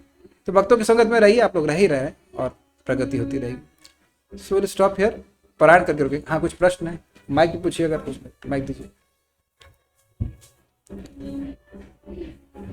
हरे कृष्ण प्रभु जी। प्रभु जी, आसक्ति पर जैसा बोला, मैंने कुछ देखा है गृहस्थों में, ये अंतिम समयों में धनी मनी आदमी या थोड़ा बहुत पूजा पाठ कर रहे हैं सवेरे शाम, इसके बाद भी हॉस्पिटल वगैरह में वो चिल्लाते हैं पैसे के लिए कि पेंशन ले पेंशन, खेत ले खेत, या हमारा लड़का ले लड़का, और चिल्लाते चिल्लाते उनकी इतनी आसक्ति रहती है कि वो फिर दिक्कत में पड़ जाते हैं। आपको प्रश्न सुनाई पड़ा भक्तों, सबको सुनाई पड़ा? कह रहे हैं कि बड़े बड़े लोग होते हैं, आवाज नहीं आ रही होगी, बड़े बड़े लोग होते हैं, नहीं माइक उनके पास रहने दीजिए, बहुत बड़े बड़े लोग होते हैं, पूजा पाठ भी करते हैं, लेकिन फिर भी मरते समय हाय बेटा हाय खेत वो सब के बारे में हल्ला करते रहते हैं और ऐसे करते करते मर जाते हैं। आगे ऐसा देखने में आया है, मैंने काफी सेवा क्षेत्र में रहा हूँ, तो उनको अगर जब बोलते हैं कि भाई बोलिए कृष्ण बोलिए या राम बोलिए या कोई भी देवी देवता का, लेकिन उस समय उनकी चेतना बोलने की भी नहीं रह पाती। उसके बाद कह रहे हैं कि उनको कहा जाए कि भाई आप राम बोलिए कृष्ण बोलिए, तब भी उनकी चेतना ऐसी रहती है कि वो बोल नहीं पाते। हाँ बहुत मुश्किल से बोलते हैं, ठीक है, लेकिन बहुत प्रयास करने पर नहीं प्रयास करने पे बोलते हैं तो बहुत बढ़िया हो जाएगा। हाँ। लेकिन बोल ही नहीं पाए तब दिक्कत है। वो ठीक है, अगर झकझोर कर कैसे भी बोल दे तो मुक्त हो जाएगा। लेकिन देखने में आया है प्रभु जी बहुत सारे लोगों को कि पैसा खूब है, शर्ट भी पहने, शर्ट से भी मोह हो जाता है, कहते शर्ट नहीं पहनेगी, रहने दो साफ है, ये इसको रख दो अभी। हाँ तो देखिए वही बात है ना कि धन की आसक्ति है ही खतरनाक, इसीलिए बोला जा रहा है कि धन को इतना नहीं इकट्ठा कर लेना चाहिए जिसको हम उपयोग ना कर सके। बात तो यह है कि जो धन आपने दान दिया है और जो धन आपने उपयोग किया है वही धन आपका है। मैं इस पे आज कुछ शेयर करना चाह रहा था जब आप लोग ट्रेन में बैठते हैं, दिस इज रियली फनी, जब आप लोग ट्रेन में बैठते हैं तो क्या यह भी सोचते हैं कि ये ट्रेन आगे वालों के लिए कैसे चलेगी दिस इज अमेजिंग। अरे आगे भी तो ट्रेन चलनी चाहिए, ये सीट आगे वाले भी यूज करें, इत्यादि इत्यादि। सोचता है कभी? कभी सोचे? नहीं सोचते ना। तो इस जगत में अद्भुत बात यह है कि लोग धन कमा लेते हैं, फिर सोचते हैं कि हमारे बेटे के लिए भी हो जाए, बेटे के बेटे के भी ले जाए। बेसिकली उनको धन कमाने में आसक्ति है, बहाना कर देते हैं कि हम आगे वालों के लिए कमा रहे हैं। तुम अपने बारे में सोचो ना कि तुम आगे जाके आगे कहाँ जा रहे हो, क्या ये धन तुम्हारे लिए काम आएगा? वही काम आएगा जो दान दिया है। दान इज नॉट एन उपकार, दान हमारा इन्वेस्टमेंट है आगे के लिए। दान करने से हृदय शुद्ध होता है और आगे घूम के पैसा वापस भी आता है। जैसे मैं मान लीजिए मैं अमेरिका जाऊं और यहां से करोड़ों करोड़ रुपए लेके चलाऊं, वहां वो केवल कागज हैं, वो कुछ नहीं काम करते। समझ में आ रहा है बात? उसको चेंज करना पड़ेगा, एक्सचेंज में डॉलर बनाना पड़ेगा तब जाकर। और एक इंटरेस्टिंग बात और है, अमेरिका से आप $1 भेजते हो, मान लो कोई व्यक्ति भेजता है तो यहां मिलता है कितना, 60, आई डोंट नो, 75 समथिंग जो भी है। तो यहां देखा जा रहा है कि दोनों नोट है, करेंसी है, वहां से ₹1 $1 और यहां 75 दिख रहा है कि नहीं? तो उसी प्रकार से यहां कुछ अब दान करते हैं, कृष्ण भावना में करे तो बहुत अच्छी बात है। सबसे अच्छी बात है दे रहे, वो घूम के इतना आएगा कि संभाल नहीं सकेगा। अगर वह सकाम भावना से दे रहा है और निष्काम भावना से दे रहा है तो आत्मज्ञान प्राप्त होगा। इसीलिए जब भी मैं किसी को डोनेशन के लिए बोलता हूं, अब तो मैं बोलता हूं कि दीजिए, क्योंकि मेरे पास बहुत सारे आइडिया। जैसे एक नया आइडिया है, why not feed the monkeys of Vrindavan good idea ना। भगवान के जो वृंदावन के बंदर है सब भगवान के पास जा रहे हैं। आप लोग के पास कोई है बंदर जो भगवान के पास जा रहा हो? नहीं जा रहा तो अगर चाहे आप 20 रुपए भी देना चाहे हमको जरूर दें ताकि हम उससे मंकी या वृंदावन के बंदरों को खिलाए, ये सारे के सारे भगवान के पास जा रहे हैं। और किसी ने एक ने बोल दिया भगवान उसने चने खिलाए थे हमको, अच्छा ठीक है, सब वापस बुला। देखो सुनो, जो भी कोई बात कोई कार्य करता है उसकी सहायता करने वाले को वही लाभ मिलता है जो करने वाले को मिलता है। ध्रुव महाराज भगवान के पास गए तो उनकी माँ उनको सहायता करी थी, इसलिए वो भी गई। तो इस सारे के सारे ब्रजवासी, ब्रजवासी मेरा मतलब जो ब्रज में रहने वाले ये बंदर हैं, फिर उनमें आइडिया रहता है इनको भी चना खिला सकते हैं, क्या कठिनाई है। और उनकी उम्र बहुत लंबी नहीं होती है। Do you agree? सर्च करो बंदर की उम्र कितनी होती है, 12-13 साल। कोई गलत कार्य करता है ब्रज में रहकर, उसे बंदर की योनि प्राप्त होती है, तो उसके बाद वो उसका आखिरी जीवन है। शास्त्र दृष्टि से देखिए, मैं खाली एग्जाम्पल दे रहा हूं कि भाई अगर कोई धन दे रहा है तो अपनी तो जीवन बहुत सिंपल चल रहा है, लेकिन इस तरह से सेवा कर सकते हैं। और आपको भी कोई धन दे तो भगवान की सेवा में लगा देना चाहिए उसको, उससे उस व्यक्ति का लाभ होता है। समझ आए बात? ठीक है। तो अभक्तों का संगत, मैं कहाँ चला गया, मैं पॉइंट बोला था कि अभक्तों का संगत नहीं करना चाहिए, सबसे खतरनाक बात है। लेकिन एक प्रश्न आ जाएगा, प्रभु जी हमारे घर में तो लोग भक्त नहीं है, तब संगत का मतलब होता है ददाति प्रतिगृहणाति गुह्यम आकाति पृच्छति भुंक्ते भोजते चेवा, उनका बना हुआ हाथ से बना हुआ भोजन ग्रहण करना और गिफ्ट स्वीकार करना और गुह्यम आख्याति मतलब हृदय की बात बोलना। तो आपने कहा, अभी तो आपने कहा कि डोनेशन स्वीकार कर सकते हैं, हाँ उसको भगवान की सेवा में लगा दो। लेकिन भोजन, अच्छा मान लीजिए कोई किसी ने कुछ भोजन दिया आपको, मान लीजिए कोई केला ला के दिया, वो भले कर्मी है लेकिन आपको प्रेमवश ला के दिया है, रिश्ता मानकर भी दिया, सुनाई पड़ रहा है, रिश्ता मान के भी दिया कि भाई ये हमारे रिश्तेदार है, भक्त मान के नहीं दिया, रिश्ता मान के भी दिया, तो आप उस फल को भगवान को अर्पण करेंगे तो उसको मिलेगा ना कुछ पुण्य। कोई व्यक्ति पुण्यात्मा नहीं होता, इसी कारण से भगवान के पास नहीं आता। तो इस दृष्टि से स्वीकार करना चाहिए, ये हमारा जीवन होना चाहिए। We should accept. अब आप कहेंगे ऐसे बातें आप इतने क्यों बोल रहे हैं? प्रभुपाद जी के सेवा से व्यक्ति आया और उसने कहा प्रभुपाद जी ये गुरु जी हैं, ये ऐसे ऐसे कर रहे हैं, ऐसे ऐसे, इनको कोई धन दे रहा, कहते नहीं चाहिए नहीं चाहिए नहीं चाहिए। तो प्रभुपाद क्या, मेरा एक फोटो बनाओ जिसमें बोला लाओ दे दो दे दो दे दो दे दो, क्योंकि धन का उपयोग भगवान की सेवा में होना चाहिए। समझा है? तो अभक्तों की संगत नहीं करना चाहिए। अभक्तों की संगत करेंगे तो भक्ति का सारा जो है हमारा उत्साह समाप्त हो जाता है। Okay, so will stop here, प्राण करके रोकते हैं। श्रीमद् भगवद गीता। हाँ प्रश्न है आपका, कह लीजिए, माइक दीजिए। अभक्तों की संगति नहीं करनी चाहिए और भक्तों की संगत करनी ही चाहिए। हाँ बोलिए। प्रभु जी जैसे भक्ति में अगर कुछ अपराध हो जाते हैं तो क्या ये बुद्धि योग में शीघ्रता आ सकती है? भगवान इसको हाँ एक प्रश्न है कि क्या अगर बता नहीं, आप लोग का प्रश्न क्लियर सुनाई पड़ा? नहीं सुनाई पड़ा। भक्ति योग कर रहा है और उसमें अगर अपराध हो जाते हैं तो क्या बुद्धि योग नहीं प्राप्त होगा? देखिए बात समझिए, ये बहुत अच्छा प्रश्न किया आपने, बहुत अच्छा प्रश्न किया। क्यों? भगवान ये देख रहे हैं कि भक्त की इंटेंशन क्या है। जो व्यक्ति भगवान का प्रीतिपूर्वक भजन कर रहा है वो भगवान के प्रति अपराध नहीं करना चाहता। आपसे प्रश्न कर रहा हूं, समझ पा रहे हैं? जिससे आप प्रेम करते हैं उसके प्रति अपराध हो जाए अलग बात है, आप अपराध कभी करना नहीं चाहते। यस और नो? Is that okay? कोई आपका जूनियर है, कोई भी देखना, किसी को आप कल्टीवेट कर रहे हैं, कोई जूनियर है तो आपसे बड़ी अफेक्शनेट सेवा कर रहा है, उसे गलती हो रही है, अपराध नहीं हो रहा है, क्योंकि वह अपराध करना नहीं चाहता है, उससे गलती हो जाती है। अंतर देख रहे हैं? तो भी वह प्रीतिपूर्वक कर रहा है कि नहीं कर रहा है? ऐसा नहीं कि वो हमेशा अपराध ही कर रहा है। जैसे शालिग्राम की सेवा कर रहा है कोई व्यक्ति, अब शालिग्राम गिर गए तो गिर ही गए, आप शालिग्राम को फेंक तो ना रहे हैं। सपने में भी कभी शालिग्राम को फेंकने के बारे में नहीं सोच सकते। हाथ से फिसल गए तो क्या भगवान आप त्रिशूल चला दें आपके ऊपर? सॉरी नहीं, चक्र चला दें। यहाँ पे आप देखते हो कि मैं कुछ लोग बोल रहा हूँ, कुछ गलती हो जाती तो गलती बोलने के लिए नहीं बोली जा रही, गलती हो गई तो आप लोग क्षमा कर देते तो भगवान क्षमा नहीं करेंगे। Are you able to follow this point? ये आप सभी लोग को देखना चाहिए कि कोई भी जूनियर है वह सेवा करना चाहता है। वह यह देखिए एक प्रैक्टिकल बात सोचिए। प्रभुपाद जी, प्रभुपाद प्रवचन कर रहे थे और एक हिप्पी ड्रग्स लिया हुआ था और वो टॉयलेट पेपर लेकर के आया, तो प्रभुपाद ने कहा just see he wants to serve. तो भगवान का गुण यह है कि बहुत बड़े अपराध को भी कुछ नहीं गिनते और थोड़ी सी सेवा को बहुत बड़ा करके देखते हैं। बड़ी अच्छी बात बोली गई एक जगह कि संतों का यह स्वभाव है कि व्यक्ति के सद्गुण को 1000 मुख से बोलते हैं, 1000 आंखों से देखते हैं और दुर्जनों का स्वभाव ये है कि किसी का दुर्गुण होगा तो 1000 मुख से बोलेंगे और 1000 आंखों से देखेंगे। This is amazing, this is very nice. तो संतों का स्वभाव ही ऐसा होता है कि वो दुर्गुण नहीं देखते। भगवान का स्वभाव ऐसा है कि दुर्गुण नहीं देखते, वो भक्त का ब्राइट साइड देखते हैं। नहीं तो अपिचित सुदूराचारो कैसे होता।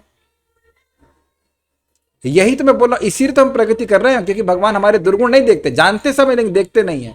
बस ये देखते हैं कि सेवा करना चाहता है, और इसीलिए जिज्ञासा करना चाहिए कि कहां पे अपराध है, कहां पे अपराध नहीं।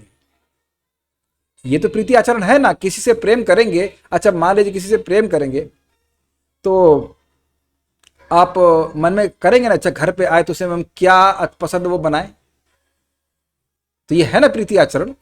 तो बेसिकली जिससे प्रीति होती है उसके प्रति भावना होती ही है कि हम इसको सुखी करने का प्रयास करें। तो भगवान नहीं देख रहे हैं कि उसकी इच्छा क्या है, और भगवान उसको से बुद्धि देंगे। मैं अद्भुत बात बता रहा हूं।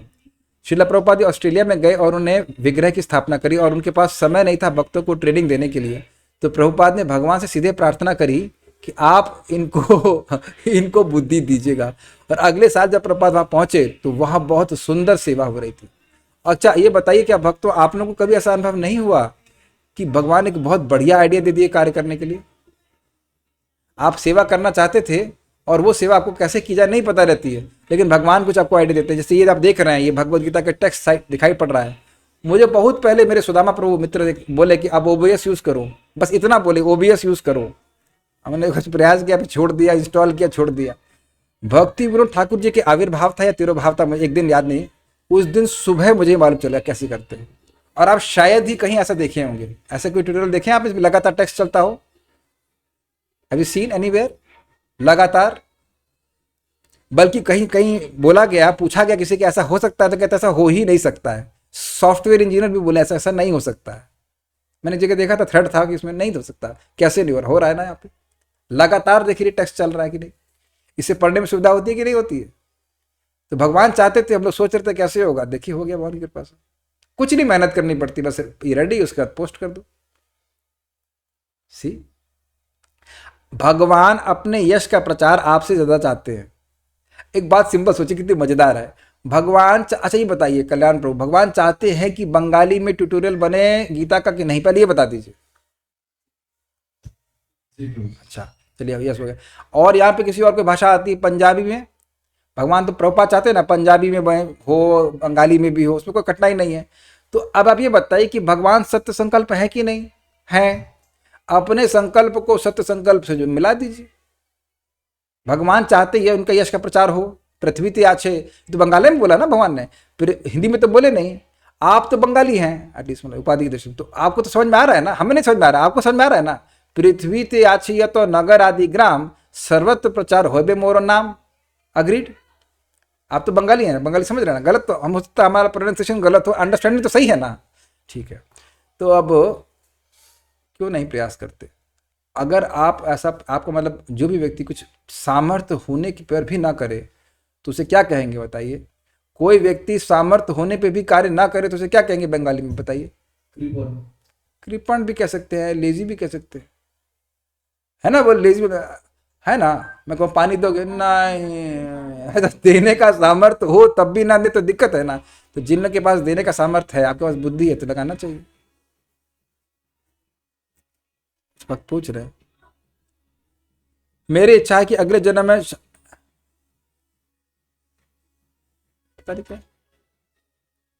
अगले जन्म में शादी करना चाहती हूँ और भक्ति करना चाहती हूँ। क्या मतलब, समझा नहीं मैं। शादी नहीं करना चाहती ये बोल रही हूँ। ये कैसा प्रश्न है? ये तो अजीब सा बात है। शादी नहीं करना चाहती हूँ कि शादी करना चाहती हूँ? पता नहीं क्या नहीं करना। अरे भक्ति करिए, शादी का भक्ति से क्या संबंध है? शादी करिए ना करिए आपकी इच्छा, ठीक है। सो विल स्टॉप फिर ना। दोपहर श्रीमद् भगवद गीता की जय, श्रील प्रभुपाद की जय, ऋताय गौर प्रेमानंदे।